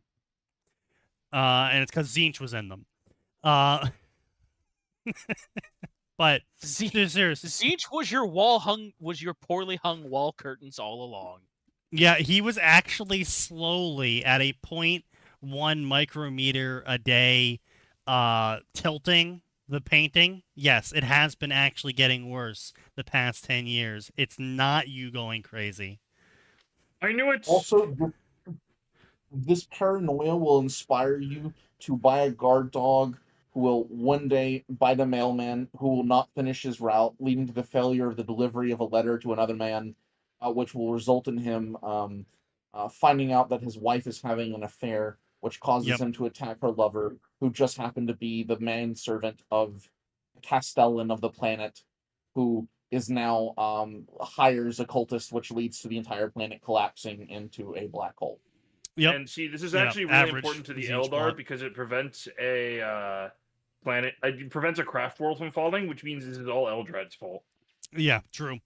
But you know, it's really hard to get away from canon as a fanfic because, I mean, obviously your question of why you're making the fanfic in the first place is usually because you're either trying to answer canon or you're trying to offer an alternative solution to canon. Or you're just having a power fantasy in the world, which, I mean, hey, it's fine too, but, you know. But I don't think get upset too when many someone calls a spade a spade. Yeah, exactly. Well, I mean, there is that, yeah. But it's also completely fine for you to be fed up with, like, oh, this is I've been isekai'd into DxD. Time for the exact same plot to occur, everyone, with absolutely nothing changing at all. But I made the combat with Kokabele, 10 times cooler than it actually was in canon because I really liked that fight and I wanted to show off my OC's amazing powers, and I totally forgot about the Riser fight, and I kind of made him one-shot Riser or whatever. So this is going to be the real fight, and I didn't watch the rest of DxD because there wasn't enough boobs in it. So I don't know what happens next. So this is where the story dies. No, I'm not angry. What are you talking about? It says man who is currently angry. But yeah, so that's the major problem with a lot of fanfic is they rely too much on canon to the point where just asking them what happens next makes them freeze up and their brain crashes. I think fanfic is fine, on the whole. I just think there should be a lot less published fanfic. I don't think everyone needs to publish their story. Just like I think there's a lot of art on DeviantArt that really should have just stayed in your pictures folder and never be Just published. have you considered not posting this? Yeah, just never posting The it. thing is there's a huge amount of stuff that's fine when it's in your binder and it's your private binder you drew a scary face on and told mom to stay out of. Yeah. And But before when everyone you says put like, it- "Oh, it's just like it's probably just porn," no, there's just some images on DeviantArt that are just like, okay, why would you post this? It's Yeah. not porn. It's just fucking cringe. Yeah. Yeah, like say you have Sonichu. You Yeah. don't necessarily need to post variants of Sonichu number 1,437,912. It's fine as Yeah. an OC you kept in your little private binder and shared with your friends who are your friends and care about your ideas because they're your ideas. Yeah. That's great. That can be wholesome, that can be fulfilling. But when you go post it on the internet and you have to compete with starving artist who spends 18 hours a day making their hands bleed so they can get this absolutely picture perfect magnum opus onto a canvas. You're going to have you have those artists, and then while they're working on that shit, they have to look at the fact that someone decided to make Sonic OC number 4,000,005, and then they're just like, and then the Sonic "Why am I doing OC this?" gets the worst thing is the Sonic they OC drew gets 10 million Sonic. updates. They drew Mpreg Sonic with Shadow as the father, and that got more views. Yeah, well, there's that too. But I mean, yeah, the shit posts always tend to get more views. Don't take that to heart. Those I mean, aren't honestly, small. it's Small, what happens. small problem. That's not a I wish shit they post. did a shit post. Yeah. But no, anyway, my point is more. There's a lot of stuff out there that like this one, Bob the Bard's Tale of 6 Freebooters for Hire. My take on Dungeons and Dragons and Warhammer, as he has account of 6 bosses' misadventures after escaping their magical tome. I feel like that was a story that didn't need to be posted. I feel like that was a story that sounded really cool in your head. Have you considered? should have not stayed doing there. this story? This sounds to me like the Bard's Tale, but not as fully matured and refined as the Bard's Tale was. And as- I'm going to as a be game. honest, because we have Alvor here. Alvor, a lot of your stories I would also qualify as probably should have just stayed in your head, but you were also paid to write a several number of them, so I can't fault you for that. Yes.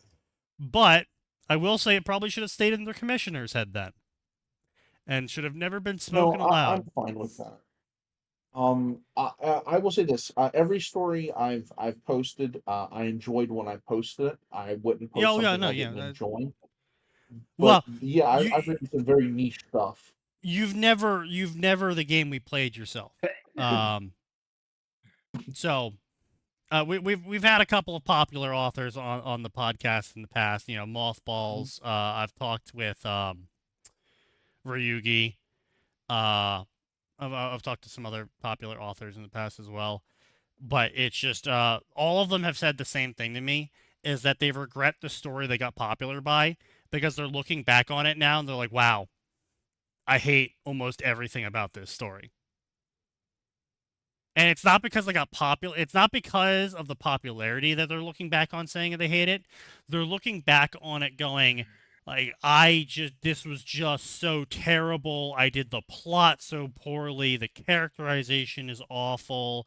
The dialogue is cringy. The power-ups are random. And, like, all of the authors I talked to, oh yeah, Angry Owl with his Naruto story, like, all of them have said the same thing, in that if the story never got popular, they would have looked back on it maybe less harshly, but they still wouldn't have liked it.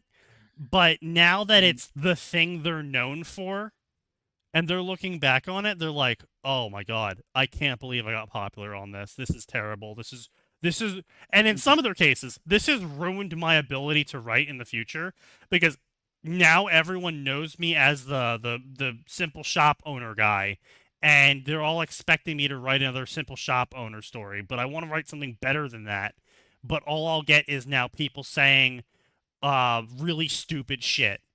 Like, oh, why isn't why aren't they doing this? Why aren't they doing that? If this is like simple shop owner, and they want to move past it. It's the same thing for Ryugi, where like everyone talks about the games he plays, or they compare story beats to games he plays, or they ask him when he's gonna finish the sequel, or and he's just like, I don't hate want to, I don't want to write anymore, because everything I'm doing is getting compared to something I hate.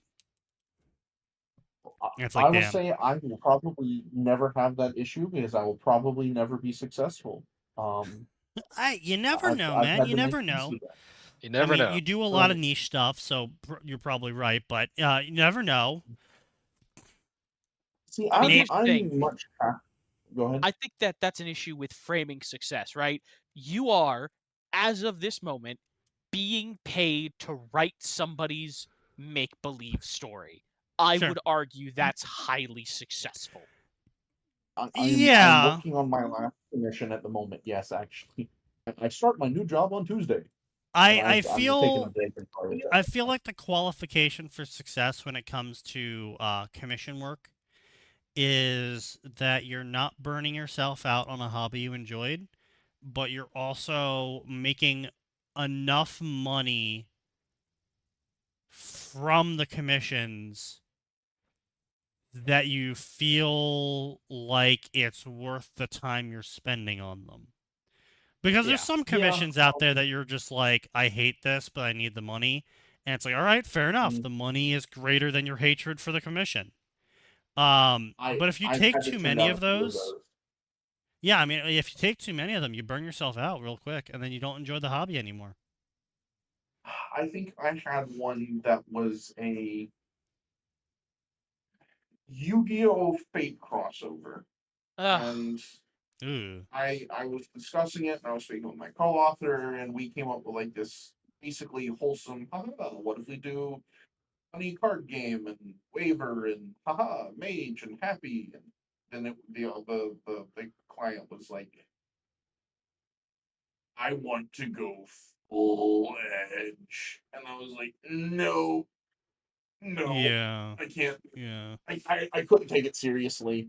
Yeah. I couldn't do, here is my mega high stakes. And this isn't me disrespecting the commissioner. I'm not insulting them. I'm not saying you their idea absolutely was should horrible. insult them. You should absolutely shit all over their face and rub it in, because they probably enjoy it, honestly.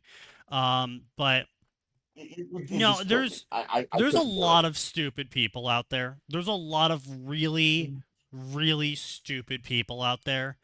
And on top of them being stupid, they don't understand why their ideas are stupid.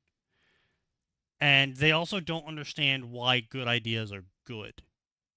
And so they will look at a story like I'm gonna hate this. I'm gonna cause nose pain. They're gonna look at a story like Undertale or Deltarune, and they're not going to understand why those games are fun, or their stories are interesting, or why the narrative captivated so many people. And they're just gonna seek to like replicate it. They're gonna fucking try and copy and paste it. But it's like, but they're so stupid that their brains are like the Chinese telephone game, and where they can look directly at a story, they can look directly at the dialogue that they love, and they'll still interpret it incorrectly despite it being plainly written in front of their eyes. They'll be like, oh, Sans was funny because he made fart jokes. It's like, no, that's not why Sans was funny. He was funny because he had a modicum of comedic timing, was able to present general levity in very tense situations, and his jokes could be puerile, but they didn't overstay their welcome. And Exactly. There, I just ruined comedy. Technical about it. I mean, honestly, though. Well, I mean, yes, but that's any time. I mean, let's be clear. That's any time a joke has to be explained.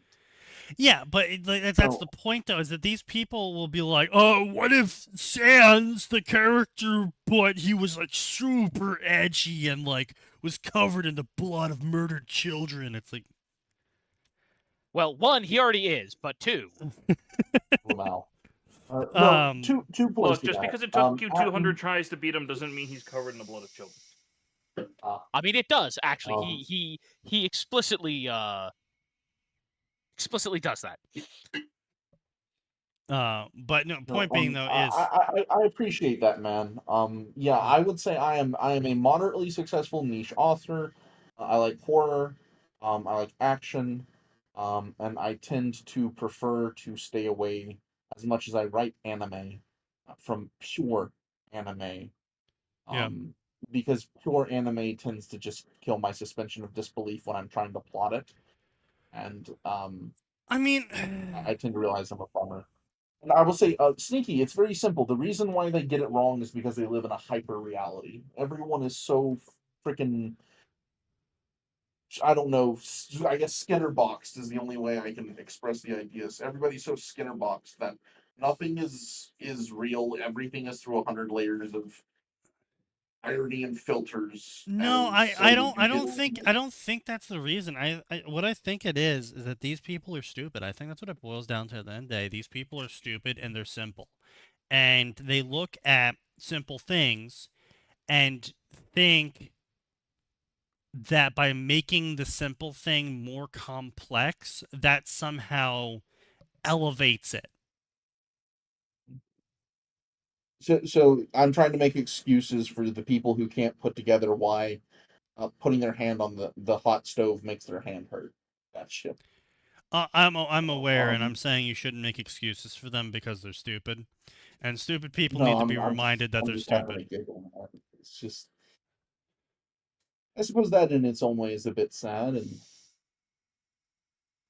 because here's the thing: maybe this whole stupid people will never realize on their own that they're stupid. Not true. I'm fucking stupid, and I realized that on my own. I think he's talking about people stupider than you. Oh. Yeah, I'm talking about people dumber than you, Atin. The real stupid. The extra stupid. I realize that puts the bar on the floor, but I'm just kidding. Hey, no. Listen. I put that joke out there. I handed you the joke on a platter. I was expecting it.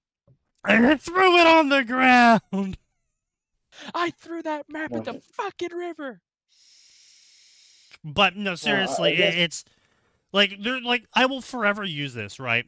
So Scarab had a chapter in which Taylor, still trying to reconcile who the fuck she is told that she has to go kill a village. And she's surrounded by a whole bunch of people who are really pumped to go kill this village. And if she doesn't also kill the village, she dies. But the more she learns, the stronger she gets, and the better chance it is she's going to have to stop these bad people later on top of a whole bunch of other things as to why she's going to kill the village.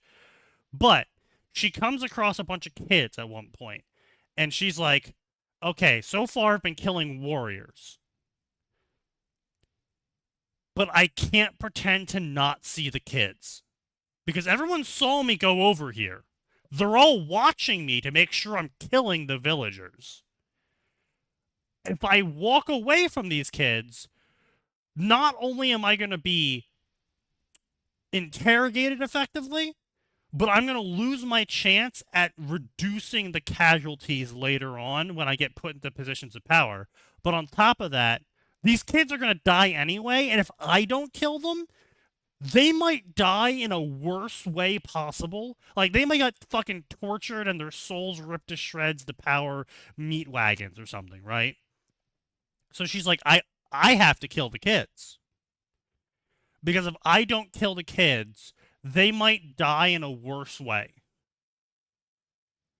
And so she kills the kids in a giant moon blast that instantly kills them. Chapter, the best in a horrible situation. Yeah. I had Chapter ends, comments. Why didn't she dig a hole and bury all 30 kids in the hole and then come back in 8 hours to unbury them from the hole?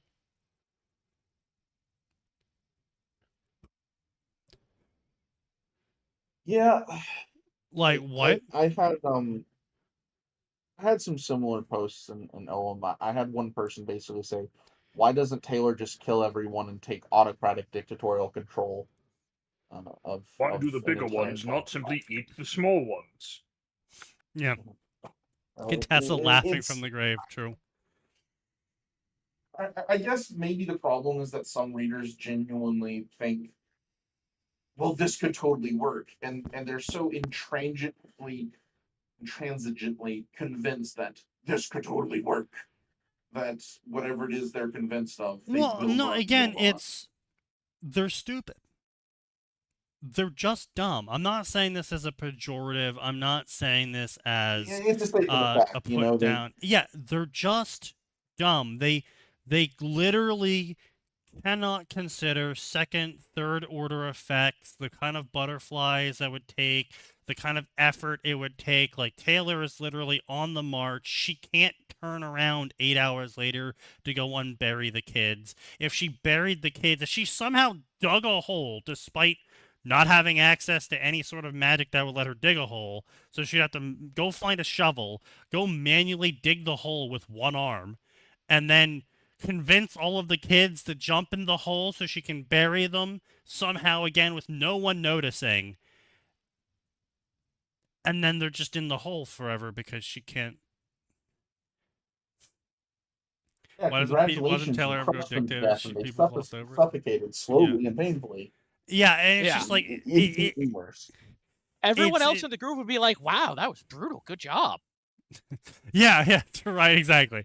But it makes no sense. You cannot understand their logic if you try and think of it as logic of a intelligent person. If you think of it as logic from a stupid person who doesn't understand multi-order effects, the stupid person is just thinking, hide the kids. How do I hide the kids? Put them in a hole. Problem solved. Why didn't Taylor do that? And so, like, and trying to explain to them, and this is exactly what happened in the thread, trying to explain to them why this wouldn't work, it just, in one ear, out the other, they just couldn't comprehend it. They figured out, boom, Taylor, dig a hole. Boom, fixed, problem solved. What's that? My idea's bad? No, you're wrong. Yeah. No thoughts beyond that. Nope, I don't care about your explanation as to why I'm wrong, because I know I'm right. Taylor should have dug a hole. So, there's no talking to them. They spent their entire brain power thinking up this one idea. It's It is one of the reasons why I started this whole podcast to talk about this shit, so I could hopefully get a snowballing of a community that just wanted better stories to read, and so they would stop telling authors who managed to string 2 syllables together that they did a great job on the chapter, despite the fact that the 2 syllables they strung together was and they just copy pasted that over and over again the entire chapter. Like you fucking put that on FFN, you'll have at least one person saying great chapter. Well, maybe not anymore because there's no people on FFN anymore. They're all dead. Maybe on QQ or something.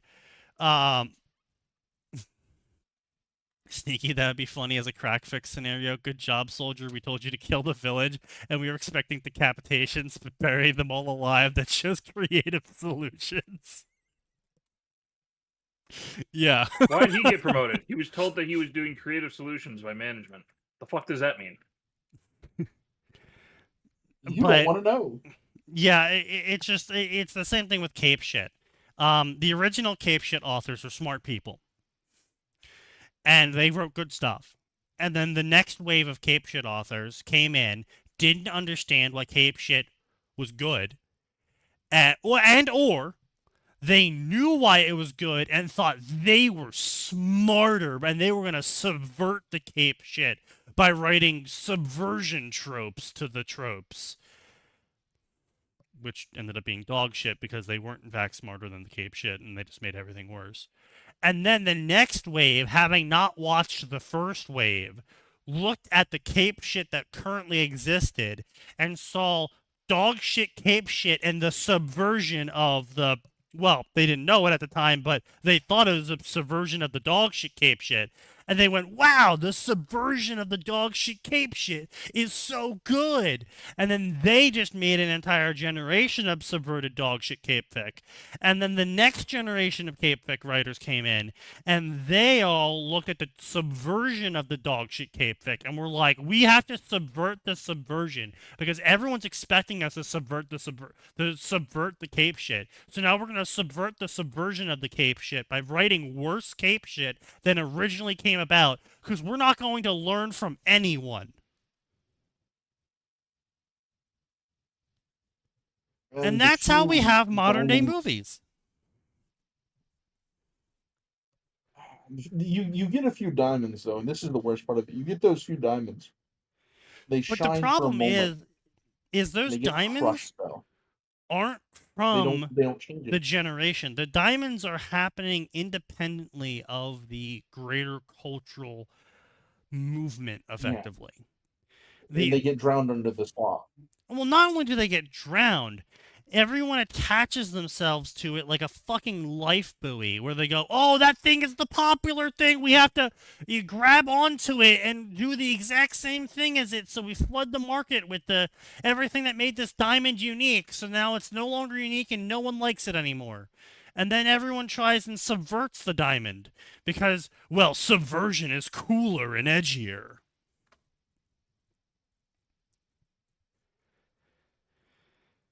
It's just so tiring. Am I better describe it with words? I read it more. She regretted being an ends to a mean are important than the means, which led her to the whole sacrificing thing. Yeah, Taylor was tired at the end, effectively. But yeah. She didn't like where she ended up. She would still do it again, but she didn't like where she ended up. Can I ask you guys' advice on a scene I'm sort of trying to put together completely? You are all aware that I have at the moment a currently slightly popular Genshin Worm crossover. I've mentioned it before. I'm actually trying to do something useful with it. I'm trying to do something slightly different with the Canary Trial. Oh boy.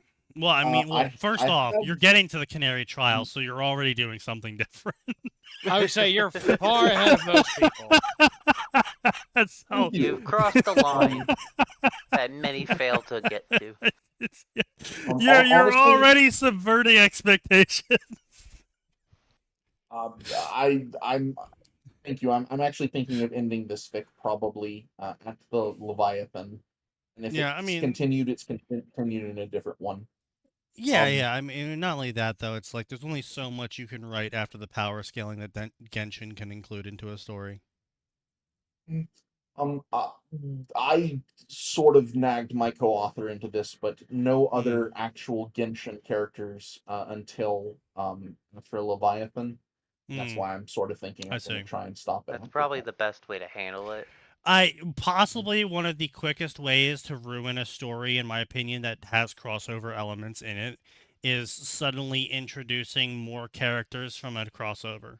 Like Yeah. halfway into the story, it's just like, yeah, I know this whole story has been the adventure of I don't know, Tanya in Star Wars, but suddenly Visha, the whole 203rd, showed up, and Mary Sue's now a Sith. It's like, God, I would shoot myself. I would So just drop the story no matter no matter no matter what crossover, what setting, whatever tried to do that shit. I'd just be like, no, fuck off. Yeah, yeah. If you're gonna do that, at least try to be creative. Try to build it in over time. Maybe add some level of effort, and maybe, just maybe, I'd be like, fine, I'll let it go. No matter how much it probably rankled me or whatever. Just don't shove it in like that. That's just an asshole. Yeah, yeah. I mean, it's it's not even it's sudden, the it's jarring. Leaves a yeah. bad Well, not only taste. is it even if you ease it in, even if you know start chapter one by saying like, oh well, the portal is open still. That let the first character in, and maybe other characters will show up along the way. It's like it doesn't matter. And you can almost in no way. It's the same reason why every waifu catalog story fucking either dies in a fire or just completely loses the plot. There is no real way to write a story in which you have to include the words suddenly blank showed up. Uh, It's just like, yeah, I know there I, was, the gate was there the whole time, but that does really kind of shit all over the story. um, I did sort of try and avoid having that happen by making Yeah, the appearance of the other characters purely Taylor's fault. yeah, yeah. Ziz attacks Canberra. Focalors tells Taylor, "You're nowhere near ready. I understand you're probably going to ignore me, and I'm going to help you survive. There's going to be horrifying consequences for this, even more so if you screw up. As well, I have godlike powers, and I can't just watch an entire city die." Focalor says, "Well, I'm proud of you for not wanting to be a bystander, but I'm warning you, I can't go into details. We literally don't have time for that. But the horrifying, horrifying, massive consequences that no matter how hard I try, I will not be able to fully protect you from." Taylor says, "All right, even if I regret it later, in this moment, I accept there will be horrifying consequences." Goes fights Ziz, overuses her powers before she's fully adjusted, and sort of breaks the filter that Focalors had set up between Taylor and what had brought Focalors into Earthbed, which Right, is tied right. into the remembrance and yada yada yada Yeah, yeah, yeah, lore yeah, yeah. plot MacGuffins. And the other characters aren't going to show up until Taylor does other things where Focalors goes, "Hey, if you do this, you accelerate the process, you make it worse, there's more likelihood of leakage." And Taylor says, "Let's either that or," in this next case, it's going to be eventually Alexandria. It's either that or I let Alexandria die horribly and or possibly become the next Butcher. Can't do that. Obviously, um, what's the over under on this? 50-50. All right, well, this sucks. In this scene in particular, though, it's the Canary trial, and the context for the Canary trial is Focalors is currently indisposed, doing plot things, dealing with consequences. Sure. Taylor was with Lisa briefly and unsupervised. And Hmm. Lisa going, "Hey, this is a very powerful Kate. I can use her to get out from under Coil," has pointed Taylor towards Canary, going, "Canary is a powerful master. We could use her. She would be a useful asset. Way to screw over Coil."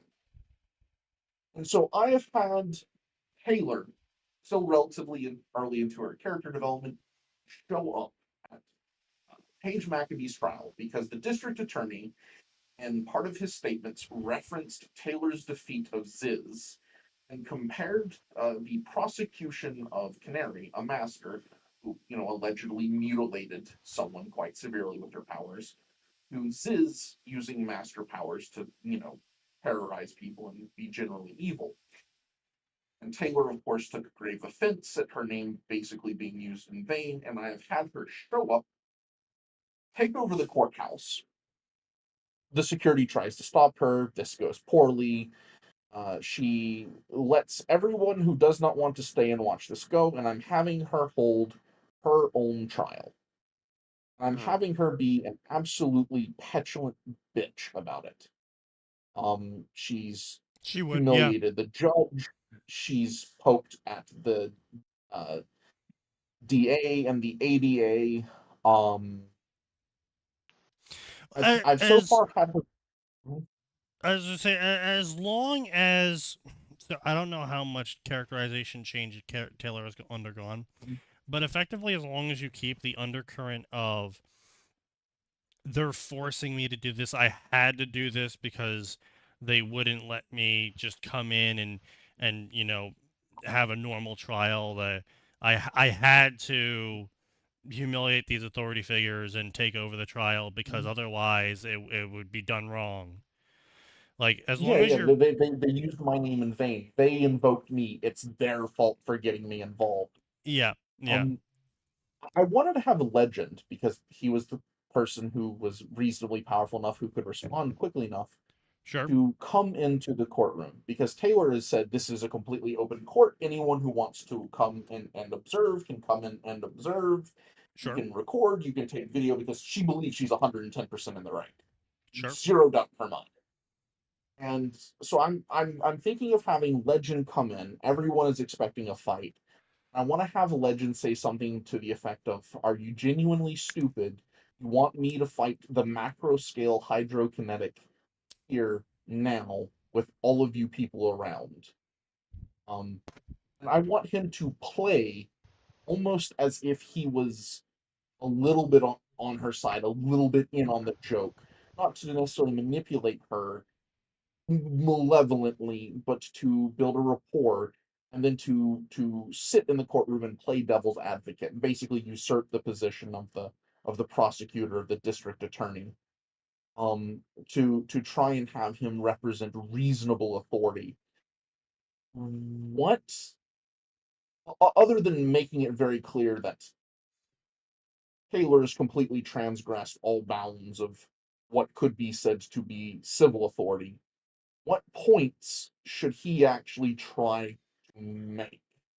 When he's looking at a villain that is this powerful, but is kind of sort of maybe doing the right thing, just horribly, horribly the wrong way. How would he approach that situation? I see. So I think the first thing you have to do is not use words in your mind like usurp. You would probably have to set up a scenario in where he approaches either the defense or the prosecutor and is like, "Do you mind?" and takes over their position with their willing agreement.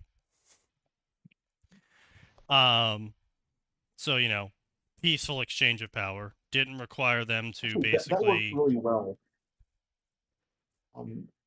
Because that is one thing is I've had Focalors hit Taylor over the head that becoming super dictator for life is the worst way to go about actually creating systemic change. So actually having Legend come in and show that peaceful negotiation is actually a really good... Legend is both intelligent and genuine enough to serve as a foil for Taylor in this scenario.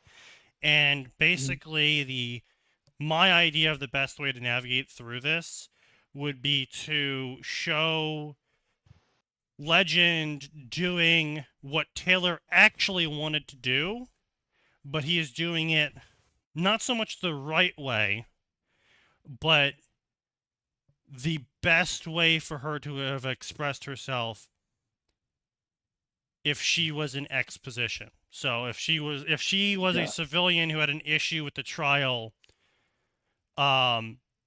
you know, she should have done something like, I don't know, approaching the defense to stand as a defendant on the stand, Mhm. right? Mhm. You know, like He- I not he's doing this respectfully. He's doing yeah. this with mutual understanding rather than dictating from the bench. I will say Taylor was wound up by Lisa. That's something I Oh, explicitly had Lisa sure, to do in that obviously, chapter. but Um, this isn't a castigation of Taylor. This isn't you saying to the audience, Taylor is stupid and wrong here. This is Legend saying to Taylor that if you wish to approach changing things in a positive direction, you have to take in account your power, not in that your power can make things go your way because it can, but that your power can make things change in ways you can't anticipate. And that's basically, actually wonderful. yeah. When I post this, do you want me to send it? And I guess you guys could review it. Yeah, Wonder sure, if I'll you read the want to or scene. not. Yeah, absolutely. But no, I think you're right. He's going to be the foil, and he's sort of going to be underscoring things and correcting without chastisement. He is the guide rail rather than the. He's what she wants to be, Right. and he's doing it a little effortlessly. I And think. he has to show her that, because he's also got immense power. He could have come in and fought her. He could have lasered her out of the courtroom and hoped that she didn't flatten the courtroom in response. He could have, um, you know, forced the prosecution to give up the position to him because he's Legend. He doesn't even need to show off his power. He's just Legend. He's more important. He didn't need to use all of the levers that were available to him because he can cooperate with people. He can get their positions on things so he can understand them better to then, you know, work with them, work with the system, work with what's going on. If something is corrupt, that doesn't mean you need to explode the courtroom. It means you need to figure out why it was corrupt. You need to show everyone that it was corrupt. And then you can work things out in a way that doesn't rely on your power to force things your way. And that's good. I think that, and I'm trying my hardest to present everyone as being reasonably intelligent. I didn't have the PRT or the heroes try to burst in. One guy who was a stranger tried to sneak in. He got caught because his body still displaced water vapor, et cetera, et cetera, et cetera. Right. The only people who actually tried to shoot were the court bailiff and the police officers in the courtroom itself when Taylor forced her way towards the judge's stand. Right. So That- I've That just reminds me of the meme of that guy jumping over the fucking thing to attack the judge. Just with Taylor and the yeah, judge. that's basically yeah, what yeah. she's come in and done here. This I am the judge now. And I'm Look at me. I am the judge now. Judge now. so thank you guys. I gotta go write this. Thank you and good evening to everyone. And hey, Good evening. Yeah, Kaz. certainly. After morning. Yes, indeed. Good morning, Kaz. Hello. Since you guys So- are still streaming and I got back from my doctor's appointment, I thought I'd jump in because of my concussion. Certainly, yeah. Well, we're gonna make that concussion worse, so don't you worry. Perfect. Yeah. So we're just gonna skip the first Dungeons and Dragons story. We're just gonna go right past that one. We're not gonna. At the moment where we're supposed to technically end, we are starting our first story, everyone. Hey, fuck you. To be fair, that's what happened on the Friday stream as well, so we went off. Well, topic that so was for a much. different reason. I had like 45 minutes of technical troubles on that one. True. So the next idiot one that we're not gonna, I don't know, maybe we'll read the first chapter, but I don't think so. You guys can let me know. So we have Saint Summer the Huntress. To most, death is the end. To some, death is a doorway. To Summer, death is the beginning. Separated from her home and family, she must carve her way through the galaxy in flames to return to them. Nothing would get in her way, not aliens, monsters, demons, or evil gods. She's going to return to Remnant and leave her mark on the galaxy. Somehow rated K+. Dying and ending up in Warhammer 40k. Damn, did she like kill multiple orphanages worth of orphans? Apparently, yeah. And then on top of that, she's somehow a saint of the Emperor, and she uses that saintly power to Are you telling not me, help the Imperium and instead go back home. Are you telling Summer. me that the Silver Eyes, which work on things with no soul, work on Xenos, so she's called a saint? True. But no, I'm more confused as to how. I mean, I guess I can understand, like, oh, death changes people. So when Summer dies, she stops wanting to help people entirely and just wants to go home. I think that's a little much of a change. This is someone who was told by the magic demi-lich, you should take magic powers because of how much you could help people. Oh, Max read the story. Man, Oh, we have picked the worst week for Max. Poor Max. We talked about model painting. We talked about Warhammer. We're talking about Ruby crossover stories he's read, and he's not here to participate in any of it. Makes her into the same kind of being as Celestine. Does help the Imperium. Yoinks her Bad summary, rough soul grammar. and makes her a Celestine. Serviceable story with rough grammar. She does end up helping the Imperium. The author's just dumb at making summaries. Well, that's wow. That's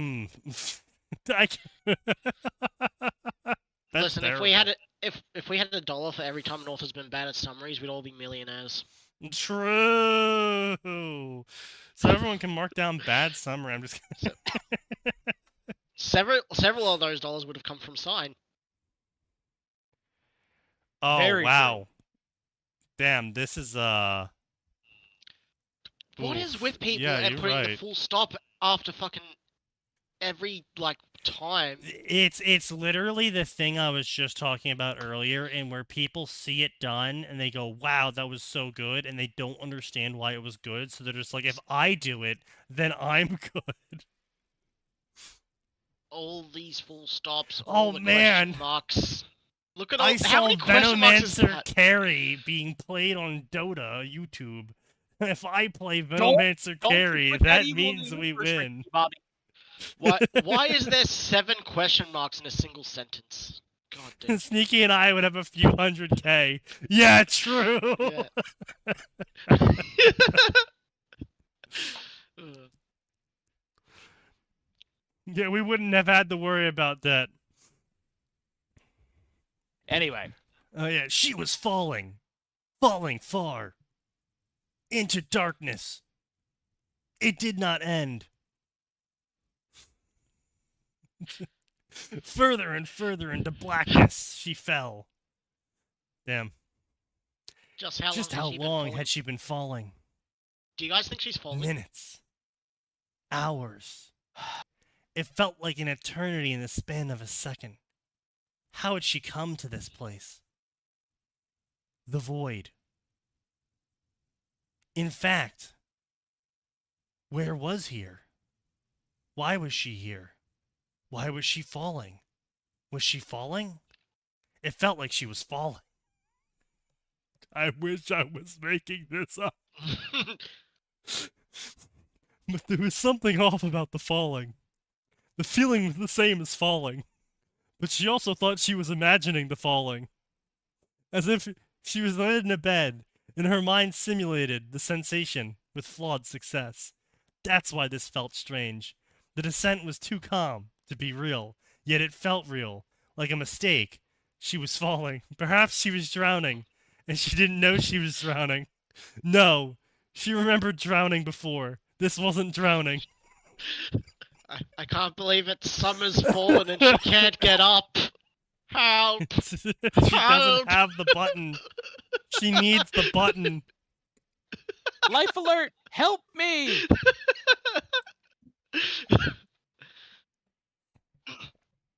Oh, God.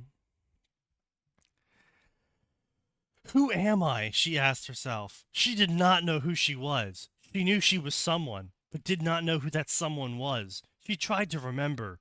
There was fragments, pieces of memories, Okay, now here's images what I'll of say. If meanings. she's falling through the warp, remembering that she's someone is actually of dire and immediate importance. That's very true. A shattered white sphere, a man, a woman, arms, a black beast with skull mask, white mechanical spear, gleaming tower, shimmering shoreline, a little girl with gold hair. She stopped, focusing her attention on memory of the child. It stirred something within her. The image of youth brought her joy. Wanting to know more about this little girl. What was her name? She knew it had extreme difficulty remembering. It was a name. Sunshine? No. That was a nickname. Sun Dragon? No. Little Dragon? That one amused her for some reason. Then she remembered it was Yang Xiaolong.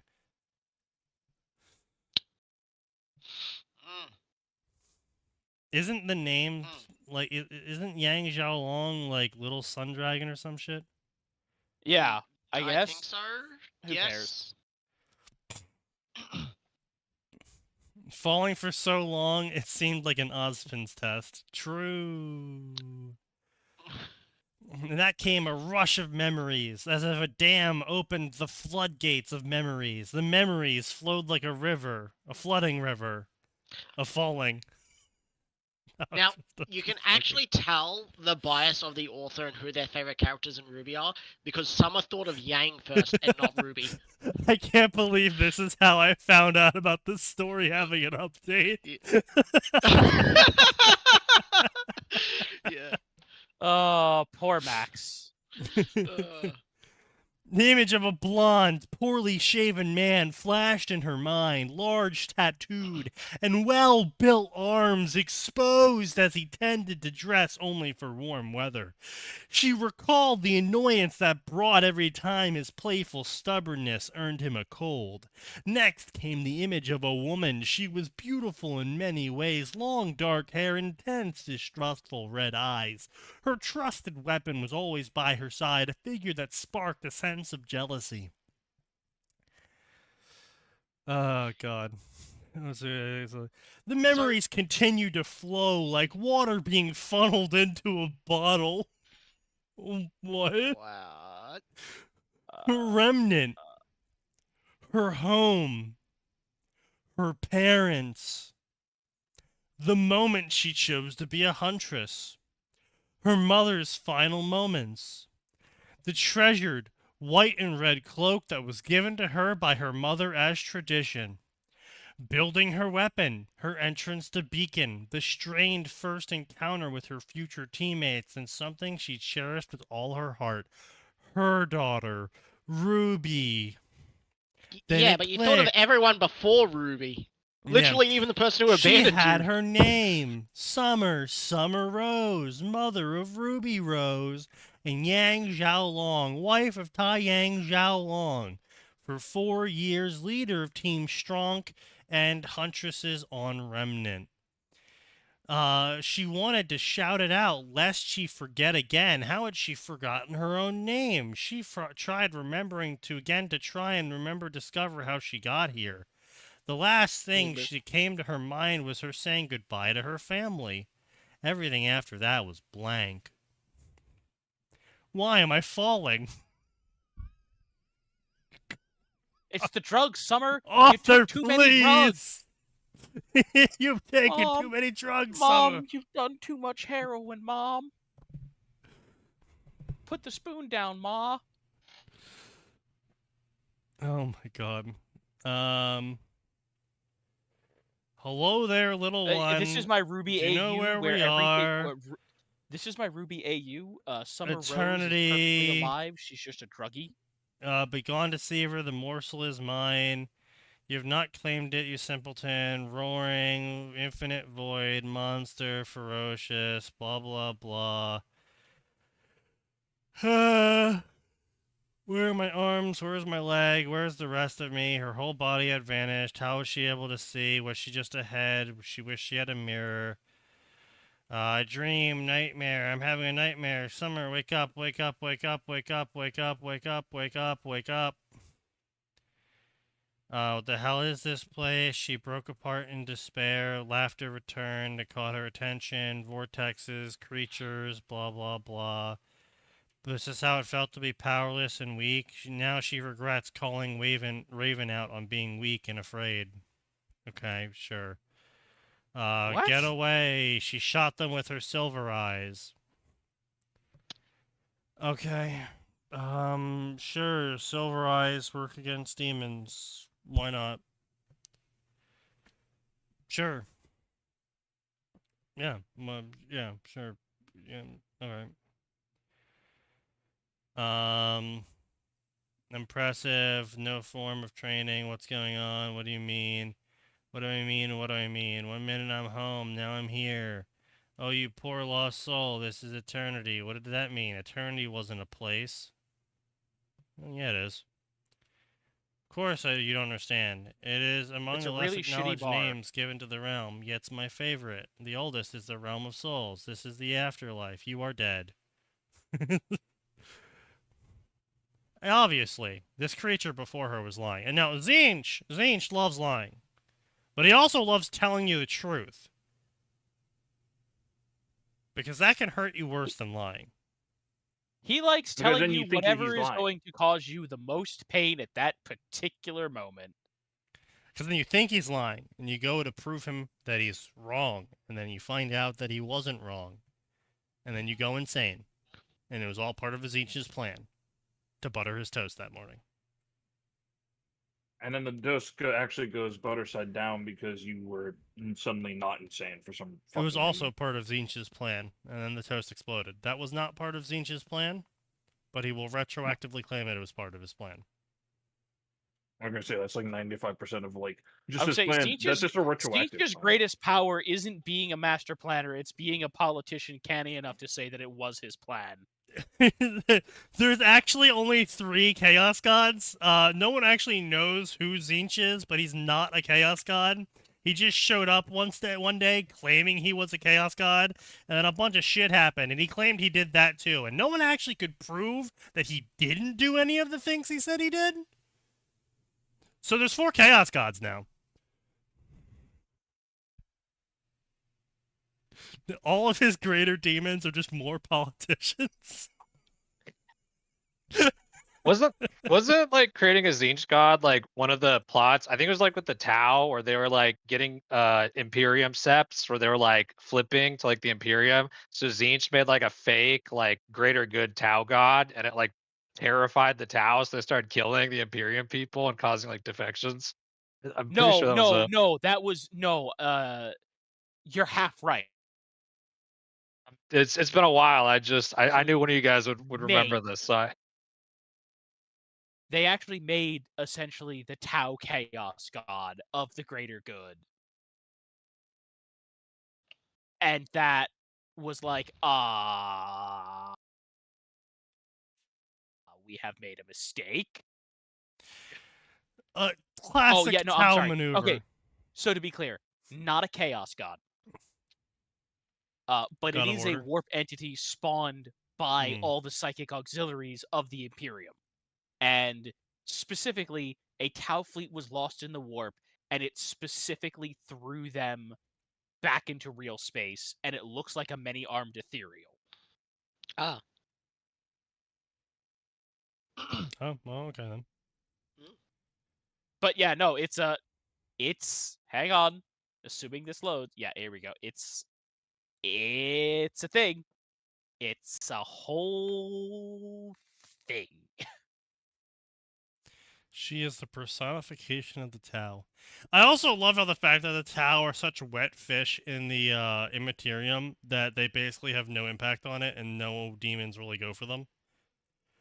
Oh yeah, no, they're like, You are like a stale raisin. I could eat you, but I'm not fucking bothering. And it's only the fact that they've gathered so many humans that a chaos warp entity is even starting to be created from it. Yeah, by the way, this is the real abomination. It's shaped like a Tau and a human, but it has numerous arms whose hands are shaped differently, which include Tau, human, Kroot, Niskar, Chaptkin, which hold blades, cornucopias, quills, shells, an amphora, a buckler, shield, and patches of flickering light.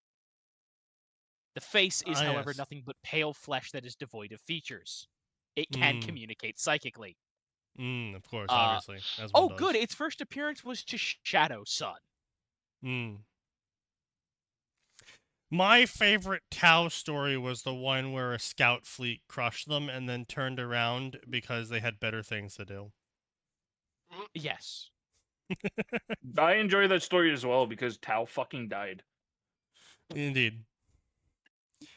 You're just salty that one of them has made his entire life's goal to kill every orc he sees. Oh wow! I that's really perfectly fine appreciate the because author. playing against that army is actually fun.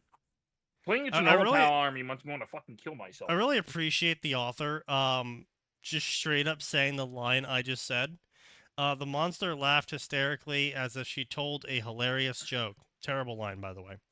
Why would I lie, little one? What use is in lying to hurt when the truth can cause so much more pain? It's like, all right. I mean, he said the line, Bart. He said the line.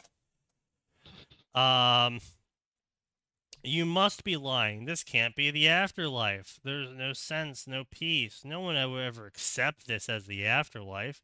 You speak of moral acceptance as if that means something. Does the sun need your acceptance to rise? The tides your acceptance to flow? Do the creatures of Grimm ask for permission before they slaughter you? But what kind of an ending to life is this? There is no rest, nothing to look forward to. There's nothing but chaos here. Yes, there is nothing but chaos here. This has to be a lie. Lies are sweet, little one. Lies are beautiful. The truth is cruel, ugly. What do you think all of this is? This could be a dream. It's a fantasy I developed from reading too many stories. Oh, you are clever. But alas, while you're close, you're still off. This is also the land of dreams. Every nightmare can be found here, all to be relived for eternity. Every bad dream, every depressing thought, everything. All here, waiting to greet you. Blah, blah, blah. But a bunch of demons came as her memories now at them. So this is the one who ended you. How underwhelming. As entertaining as it would be to watch you shriek at your own nightmares, I'm afraid you have nothing to offer me. I have other matters to attend to. Yeah, because he basically just extracted all the knowledge out of her. Surprisingly, painlessly. So that's kind of him, question mark. Asterisk. Huh. And then suddenly an explosion of light came, burning everything that was chaosy away, and they all shrieked anathema to and blah blah blah. All of it, by the way, I just want to say, all of this Yeah. is Shadow Sun's fault. All of it's Yeah. Shadow Sun's fault. Yeah. To the point where she actually encouraged a bunch of the auxiliaries to pray to the Tauva so that she could beat up the Death Guard. And it didn't work, but the Death Guard then went into the warp, and the Tauva said, nah, you don't get to leave anymore. I can't kill you, but I can stop you from ever leaving. That's fair enough. Deuces. Also, transcript of the Death Guard guy, Death Guard Chaos Lord. What are you? I am the goddess Tauva. The Tau are godless. Their allies aren't. And now we have the Buddha in the vault. You are correct. However, their allies are quite faithful. That's true. I'm technically not real. However, But- neither is this bowl I've trapped you under. Here, Chaos Right, Warrior, I will idiot. let you leave if you can. I'll let you leave if you can escape the palm of my hand. What? Your hand's not real. Then how is it trapping you? That's a tough one. How am I hitting Zeet's you? when- How am I hitting you? How am I hitting you? Zeet's Hell when of the a master of all loophole. bullshit is. Zeet's when the master of all bullshit, known as the Buddha, is reincarnated in the warp. You can leave at any time. You must simply walk out. But how can you walk out of a room you never entered? I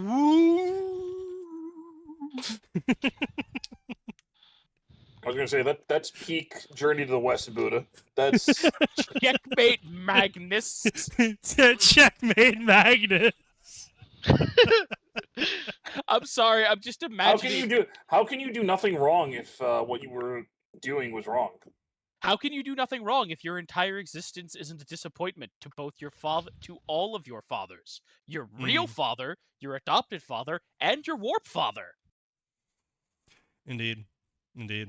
All right. Since this is just not very good and not very interesting. Yeah, we're all making fun of it. Sneaky. Yeah. How does Sun Wukong troll Magnus? Existing. Yes, but more specifically. Well, I mean, wouldn't that kind of depend on if we're looking at what kind of angle are we going here? Is he another demon in the path, or is he someone that Sun Wukong is? I'm not going to say the word help, but impart his company upon. Sun Wukong felt really bad for, let's just say, this Imperial miner and said, "Damn, dude, you could use some help. My price is that it's going to be interesting." So that's where Sun Wukong is involved. He's helping someone for his own amusement, and he feels kind of bad for the dude. Okay, so the miner is the monk on the path, and Sun Wukong is doing his duty once again of keeping the monk on the path. I see. Okay.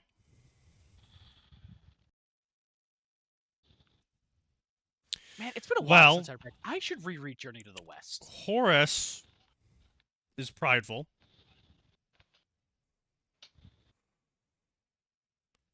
So, I mean, Sun Wukong could try and pull some pride shit out of his ass, like admitting that his strength is no match for Horus, and that if he gifts Horus his sea measuring stick, if they will let him pass, and instead traps Horus underneath the Rouging Bang.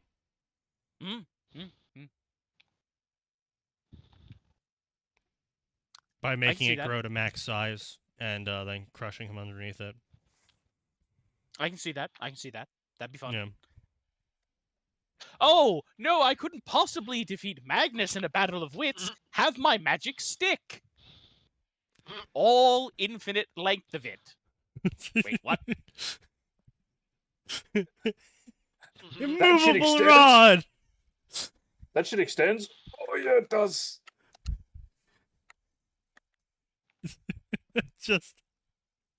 I will never forget that one fucking scenario from Zach the Bold. Yeah, Zach the Bold.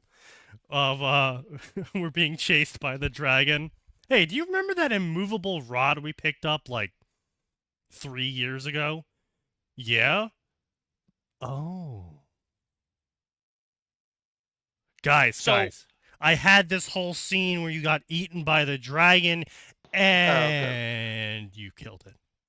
I remember another scene where you very similar to what you're describing, but bag of holding and the beholder. Zarlak the Destroyer, the zombie beholder. Yeah, we had to fit it inside the bag of holding. I was just gonna rush you. Opens the bag of holding. Guys, I had this whole jail arc planned out, and pocket nuke. I had this whole jail scenario. As much as you're gonna hate it, I think the first time I heard of people actually successfully killing a dragon with an immovable rod was on Critical Role. I don't hate it. Like, look, I like Critical Role. I like how creative they can get. I appreciate that they basically ignore the rules of D&D, because that's what you really should do at the end of the day. Is if the rules are stopping you from having fun, as long as everyone's okay with it, fuck the rules. Sorry. That's fair. That is rule 0, right? That is the rule 0. Yeah. That is the important rule 0. And I think again the why I dislike Critical Role and their effect on the D&D community is once again stupid people. Stupid people who don't understand the scenario of Critical Role, who don't understand and don't have the creativity of Critical Role, who then take these moments in their mind that they want to participate in as well, where they want to engineer a scenario just like on Critical Role where they do this thing that happens and it was really cool. But they're playing the world like they're the only character, not just the main character, the only character. Mm-hmm. And so they're showing up at the table not thinking about how everyone else would feel if they ate breakfast that morning, but about how cool they're going to look when they do the awesome thing that obviously the DM is going to set up for them so they can do the really cool thing for. Because that's how the world works, is the DM does the thing that lets them do the cool thing and then they have fun. And what's really awful is when you get multiple people like that at the table. That's really not fun. Yeah. And that's so I don't hate Critical Role for being Critical Role. I hate Critical Role for making D&D look cool to idiots. I see. Totally fair. Because we were all doing the shit that Critical Role did in our personal D&D campaigns. Yeah. But we really only talked about D&D stuff to other people who enjoyed D&D already and were probably already playing D&D and already understood the whole... I mean, look, the asshole D&D players existed forever. But generally speaking, people I would talk to about D&D would share stories about how them and the whole group were having fun doing this, X, Y, Z, and then the DM had this idea, and then they kind of totally fucked it up because of this silly thing they did. There's plenty of stories on fucking 4chan about that, Duty 4chan as well. And yeah,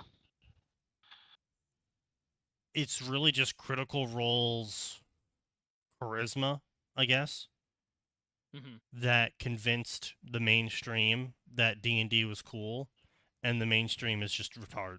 It's endless retards. It's just the amount of people that were intelligent that got into D&D after Critical Role is fractional to the amount of retards that got into D&D after Critical Role and didn't understand. And I'm not saying like people who just didn't know how to play D&D. I'm talking about the people who like would go onto Reddit and looked up the most OP build possible with the books that the DM gave, and would then show up with edgy McEdgeworth, the edgy Vanguard Dreadnought Paladin, who's got 2 levels in Warlock, and then hyper crit fishes every single fight and only expends all of their dice to make themselves look cool and never help their teammates. And back in my day, if you wanted to be a stupid OP bastard, you had to figure out for yourself that the optimal build order was 1 level in fighter, 6 levels in wizard, 10 levels in spell sword, 10 levels in 9 levels in Spell Sword, 9 levels in Arcane or in Eldritch Knight, and then 4 levels in whatever that stupid Exorcist class was. And now I have 14. Now I have 14 BAB, but I also have 9th level spells, and you can do nothing. Yes, I have a casual plus 45 BAB. Yes. Weep, DM. DM, weep as I cast Draconic Transformation on myself, and my BAB increases by 12. Indeed. Yeah, no, and back in the day, you could even, admire the really crazy builds of like, oh, this is the Magic Missile Minigun Warlock build. Oh It's my like, god, alright, the magic. Listen. That's not a great build, but god damn, is it that a is funny funny. build. Yeah. Oh yeah, because Yeah. like all your magic missiles are max level. Not only These are my it's all max level, damaged. empowered, quickened, hastened. Yeah, you could do like 300 force damage, like 3 times per rest. Listen, you weren't doing anything else, but the boss was about to get chunked. You were about to turn the match into a what's it called? A Danmaku? Is that what they're called? The bullet hells, the Japanese bullet hell. Oh, The Toho thing. Yeah. Anyway, you were about to turn it into a. You thought we were playing a turn-based RPG. Actually, this is now you're a bullet playing hell. Toho. Oh, by the way, you can't dodge. And the boss cast shield. Something I Yeah, just right. remembered from our RTS conversation. This kind of ties to D&D.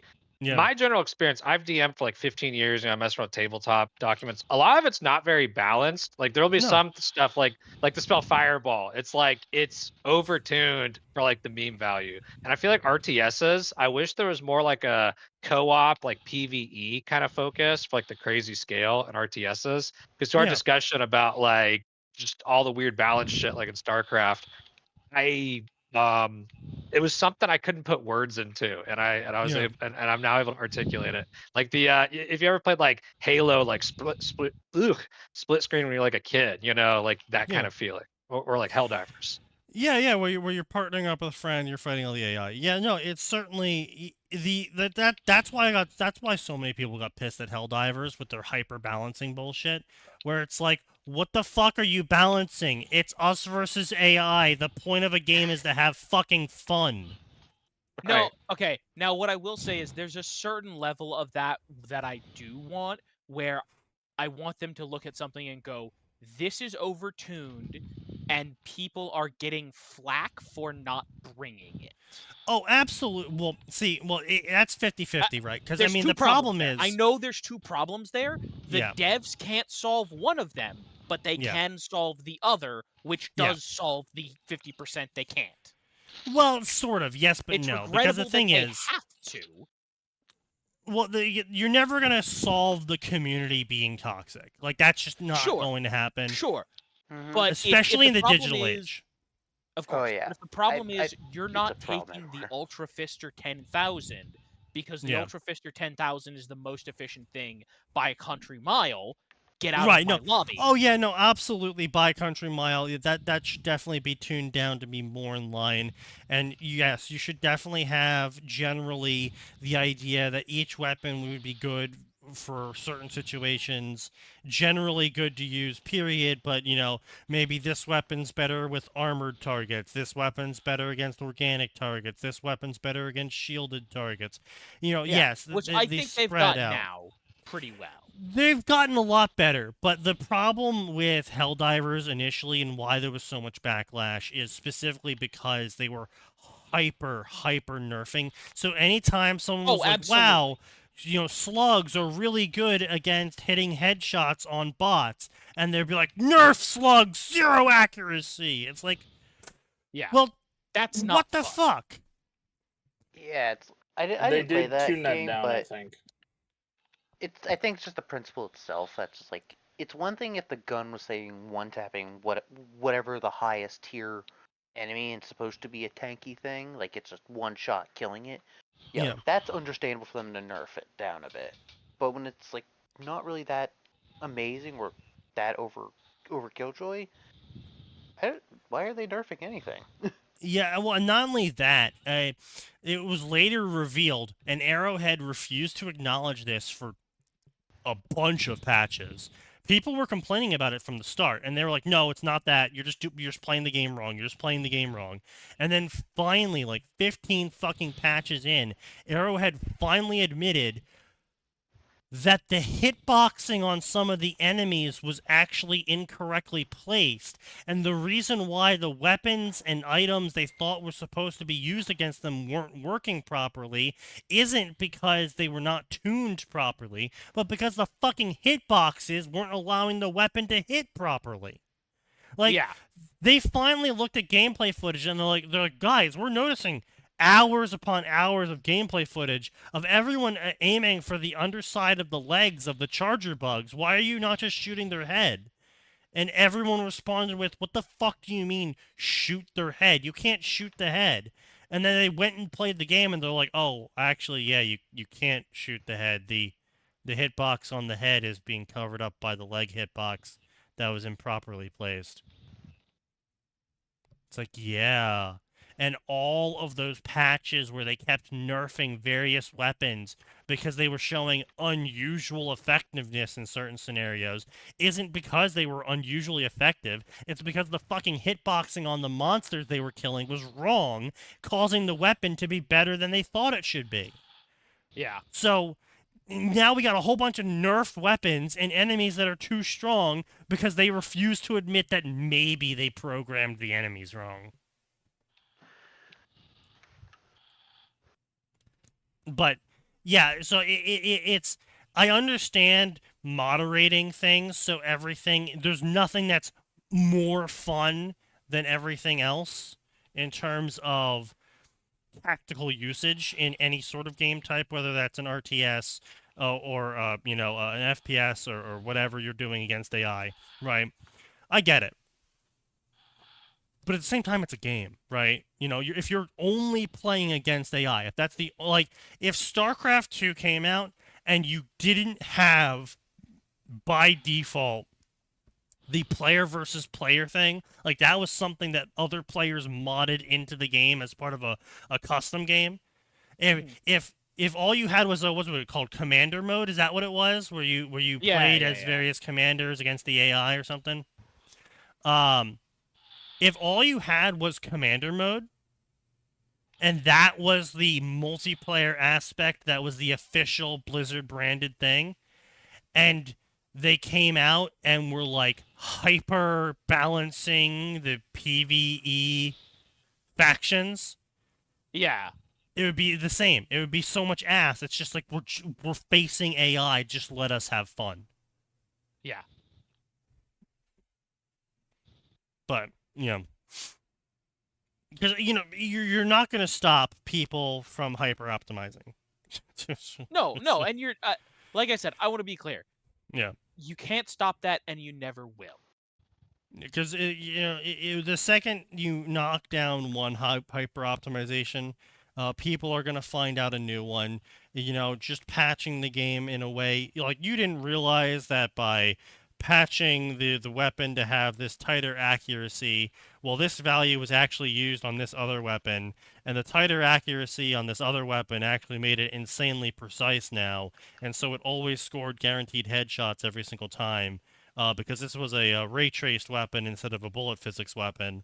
And it's like, okay, well, you can't anticipate this shit unless you go over everything with a fine-tooth comb, and you don't have and I fully understand people don't have the man-hours to make a perfect patch every time, hyper-testing every permutation and interaction possible with all of the code. Because, again, we're shooting lightning at a rock, making it think, and then we are conjuring up imagery that we're hoping the rock understands, and sometimes the rock just remembers that image.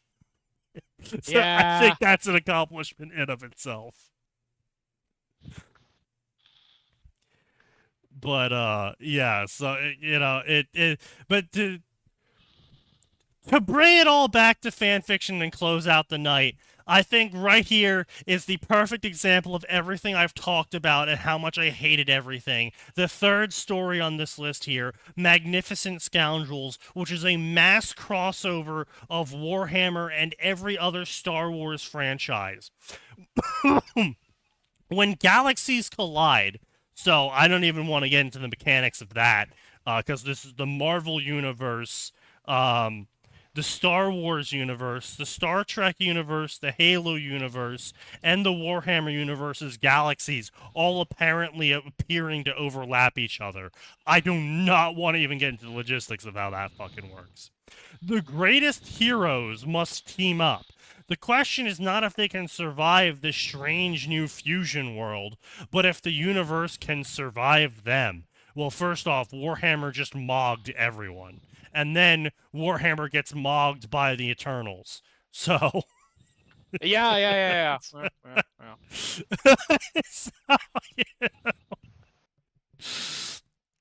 So, featuring Cyphus Kane, Jane Shepard, Peter Quill, Jack Cooper, Han Solo, James Kirk, and Master Chief John 117. Get those Jesus. names out of your mouth, boy. This is what I was talking about earlier with too many fucking characters showing up. It's like now you have 20 main characters. What are you doing? What is your plot? They can't all have epic moments. You only have so much screen time to dedicate to any single one of them at any point in time.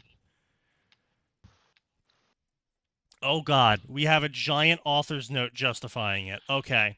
We're going to read the author's note. Must we? Throughout my life... Oh, God. He's giving a fucking no. speech. Okay.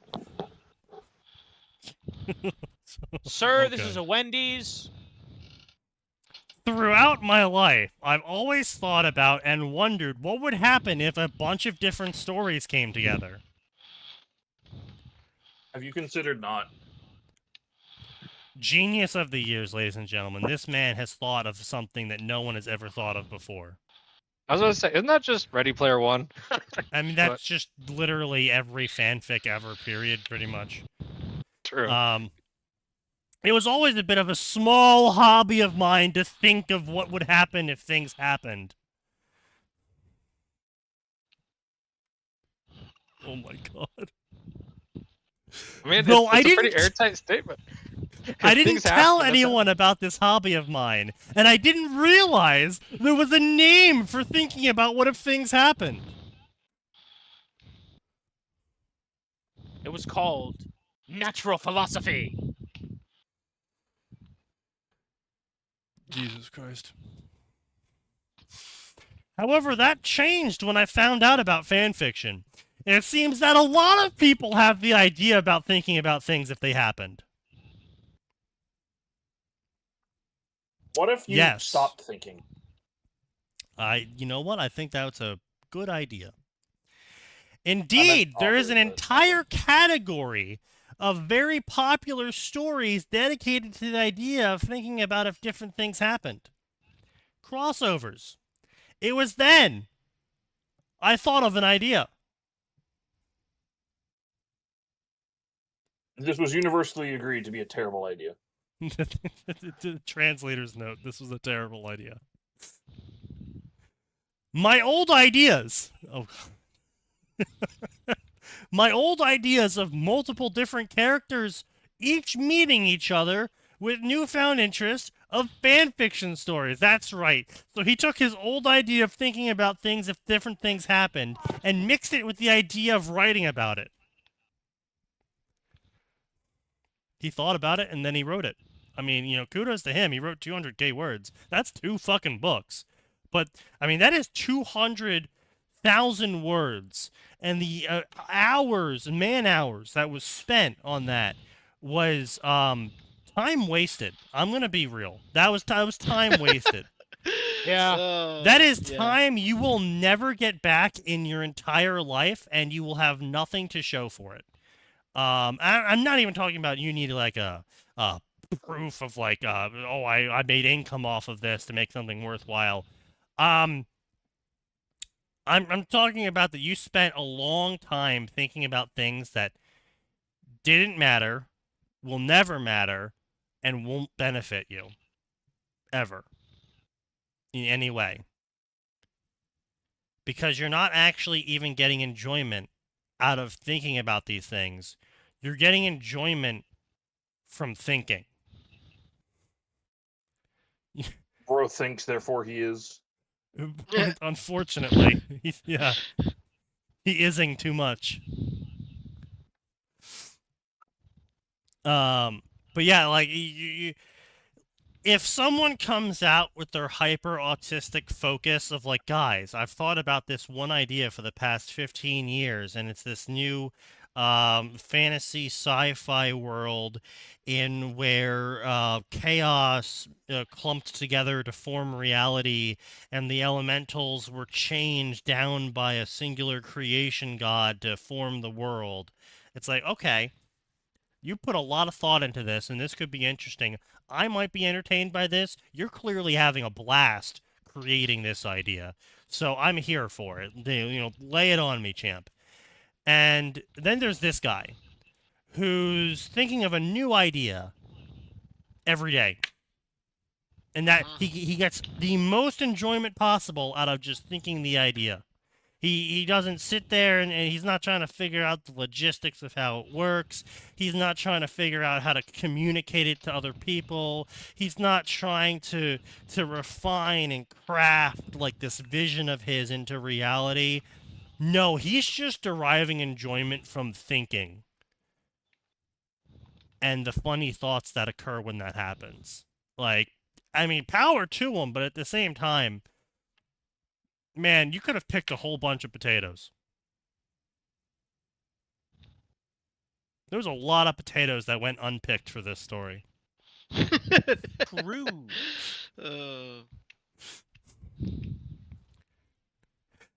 I'm gonna use that forever.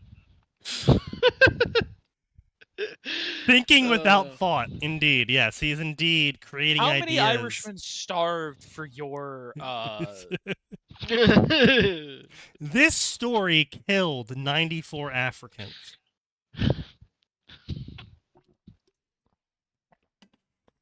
They needed those potatoes, author, and you let them down. My idea was to cross crossovers and science fiction in general together. Sounds like a horrible idea. This, in my opinion, and this is why I'm harping on this guy so fucking hard. This created the most interesting, exciting, and best idea of a story ever. Bro is really getting off on the idea of thinking. I would say, bro's really sniffing his own farts pretty hard there. You can say all that shit all you want. Like, oh yeah, it was interesting. I have sniffed my own fart and have determined it was excellent. It's a heady aroma. It was an earthy tone. It was a sublime. It was a potent bouquet. Indeed. Don't you mean? I didn't know we were. No, I mean potent. I did. We were part of a fucking. Damn, yeah. we're a South Park episode. Damn. I did in fact write some short stories with this concept of thinking ideas together a few years back, but I did not feel confident to write a full story about thinking of ideas. However, I have grown exponentially in my capabilities as a writer, and I shall now give upon you everything I have learned with my other highly popular crossover series, Technophile. I finally feel the time is right to express to you my ultimate of interesting ideas of thinking about things if things were different. I should mention that this is merely the prologue to my story. The beginning of how it all begins. The main characters and story are to come. He's gonna come. He's pulling We his cock noticed. out. He's pulling his cock out. This story might be a tad confusing to those who don't He's got a think. hand on his zipper. But if I didn't include this story, people would wonder how things happened. So I'm explaining how the things happened here in this story. Worry not, this story is beginner friendly to those who are not familiar with thinking about how things were different. In all respects. If it wasn't with so many different universes, then there wouldn't be much point into writing a story that was beginner friendly. What is bro on about?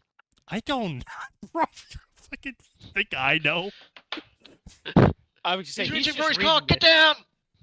Sit back and enjoy the real chapter the next time the chapter comes out, which will be soon. Oh, why torture them like that? Author's update note. There is now a codex, which is now a separate story on my profile, that lets you all know the progress of each main character in this story. Here we go. I present to you the ultimate science fiction crossover story that will ever be thought about thinking. Probably heard him to do that. Oh my god. He has other fanfic authors. Oh my, Anyway. he's actually doing an opener. With characters it's nearly created 10 by o'clock. all these people in It's nearly 10 o'clock. I association think we're with good. Red Bry, fucking created and written by, proudly present to you, magnificent scoundrels. Jesus fucking Christ. Wait, this is just a codex? Yeah, no, this is just a timeline Yeah. passing codex. Oh my, he does an intro for, oh my, he does a 100-word intro for each of the very, oh my, Jesus. oh my god, this is so awful. I didn't think it would be this awful, but it is. Oh no, Titanfall 2? Not Titanfall 2! Oh God. I think he wrote this with AI. Wait, is there an M dash? Is there an M dash? I'm searching for the M dash. Control F. Yeah, Control F and search M dash. Search an M dash. I'm not seeing any M dashes. Oh dear. It's just really curious because he's doing all of this really purple prosy, mentioning three things, very by the book, literally grammar stuff. But no, I mean, I guess this isn't. It has no M dash in the prologue. Yeah. I I mean, guess he actually wrote this. Published 2023. I mean, that's definitely in the time period where AI was existing. He could also just be really good at getting rid of the M dashes. I mean, you know what? That's true. Yeah. Like, he could just be doing what I did, where Control F on the M dash, just find it everywhere it is, and then Control F, and then deleting it. Yeah, so he does this big, massive gigafuck crossover story. So we're not going to talk about this one anymore. We're going to talk about what's a better one. We're going to talk about knighthood. Let me pull it up here. Sign, at least come up with a better lie than saying you have friends. Yeah, geez. Oof. Night shift, my bad. So in Also, case anyone listen, ever it wants is- to it read is a nearly 10 Warhammer o'clock. story that is a mass crossover and done right, here we go.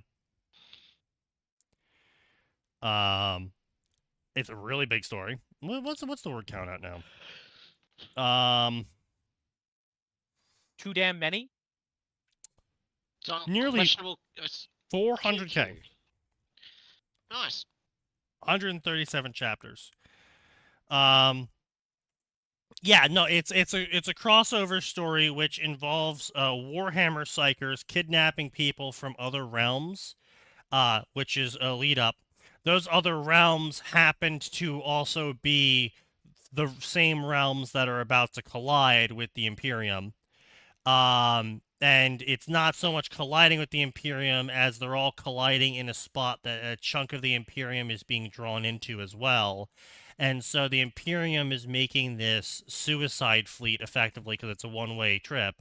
And they're collecting people from across all the realms and basically giving them the Grey Knight. Was it Grey Knight treatment where they have to like go Grey through a Warden? trial? Oh yeah, Grey Knight. I was thinking. They have I don't to- know they why have I was to go thinking through- Dragon Age. Basically every single person they kidnap goes through the demon trial, and if they survive the demon trial, they get branded with the special rune, blah blah blah, and then they're immune to the warp because they need to be, because the shit that's about to happen.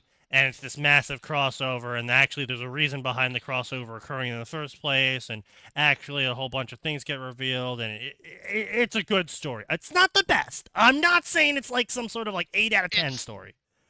Good But time for a waster. mass crossover, it was like a 7 out of 10, which is really high for a mass crossover. Yeah. So what you're saying, good time waster if you're a fan of 40k. If you Mass ever crossovers. thought how funny would it be if Ray from fucking Christ, what is it called? Star Wars? Evangelion. If Ray from Evangelion got to pilot her own Titan from Warhammer, this is the story. Oh no. Oh no. Yeah, and there was a moment where Fulgrim landed on Avatar: The Last Airbender world, and they had to like land their own Titans on Avatar: The Last Airbender, and they had to fight. They had to fight chaos-empowered benders. That is a concerning combination. Yeah, it was really good. Like, I just had a fun time reading it. Like, there was a lot of rough patches, and it's definitely not. It is 110% not something you want to read chapter by chapter as they come out. Yeah. Ah. But when you have the next chapter available to you, good story. Atin, did you die? No, I was just saying, yes. So wait until the word count has gone up by 200%, give it a read, come back. Yeah. That's what I'm doing right now. I haven't read it since like chapter 57, so I'm probably going to get around to reading it again some recently.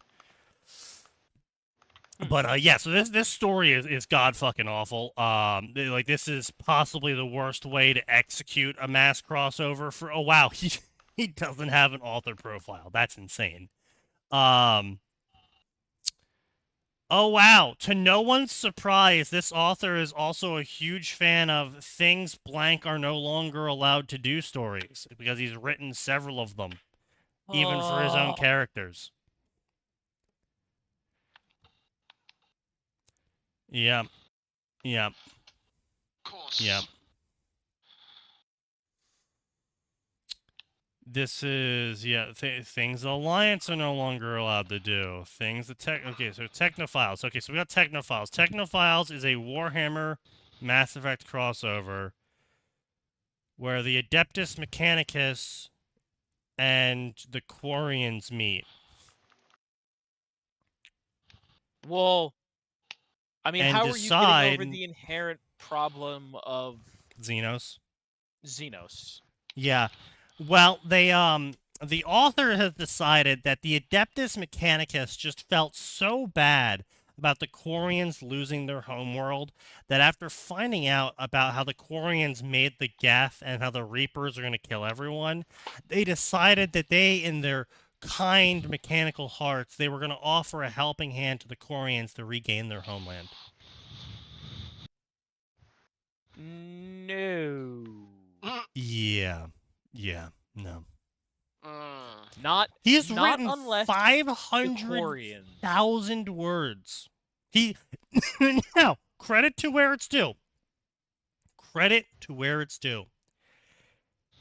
He's technically completed this series. Technophiles and Militarists is completed. This is a fully complete series. I don't know if there's a part 3 or there should have been a part 3, but the 2 stories that he has written are completed, and they sit at 500k words. So credit to him. However, he's really, really proud of achieving 1,000 favorites and follows. I see. Which I achieved while smashed out of my fucking mind. Yeah, well, I mean, I think it depends on the fandom, because some fandoms there's just so little fans that 1,000 is genuinely impressive, but... I mean, now, you might be right about that. You know what? You might be right about. So let's compare in the Warhammer Anyway. crossover section. Unfortunately, it is 10 o'clock. I'm going to bed, gentlemen. Yeah, see you. Later. And if I sort by Good night. favorites I'm not and saying follows. he's not trash, but I can understand when a bunch of the fandoms I read only has at 1 to 1,200 fix and wow. not much I fans. hate this. I hate this a lot. Wow, I really hate this. The Weaver option, possibly one of the worst stories I've ever read.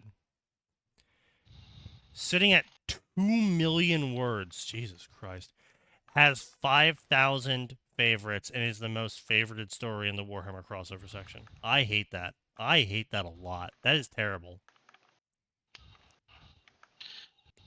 I hate the Weaver option. I just want to be clear here. I hate that story. Terrible fucking story. Mission stays the same. I've read that for a while.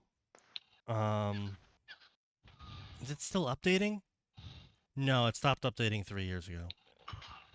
I'm not surprised. Yeah, it died halfway through and they got updated from a new author. Yeah.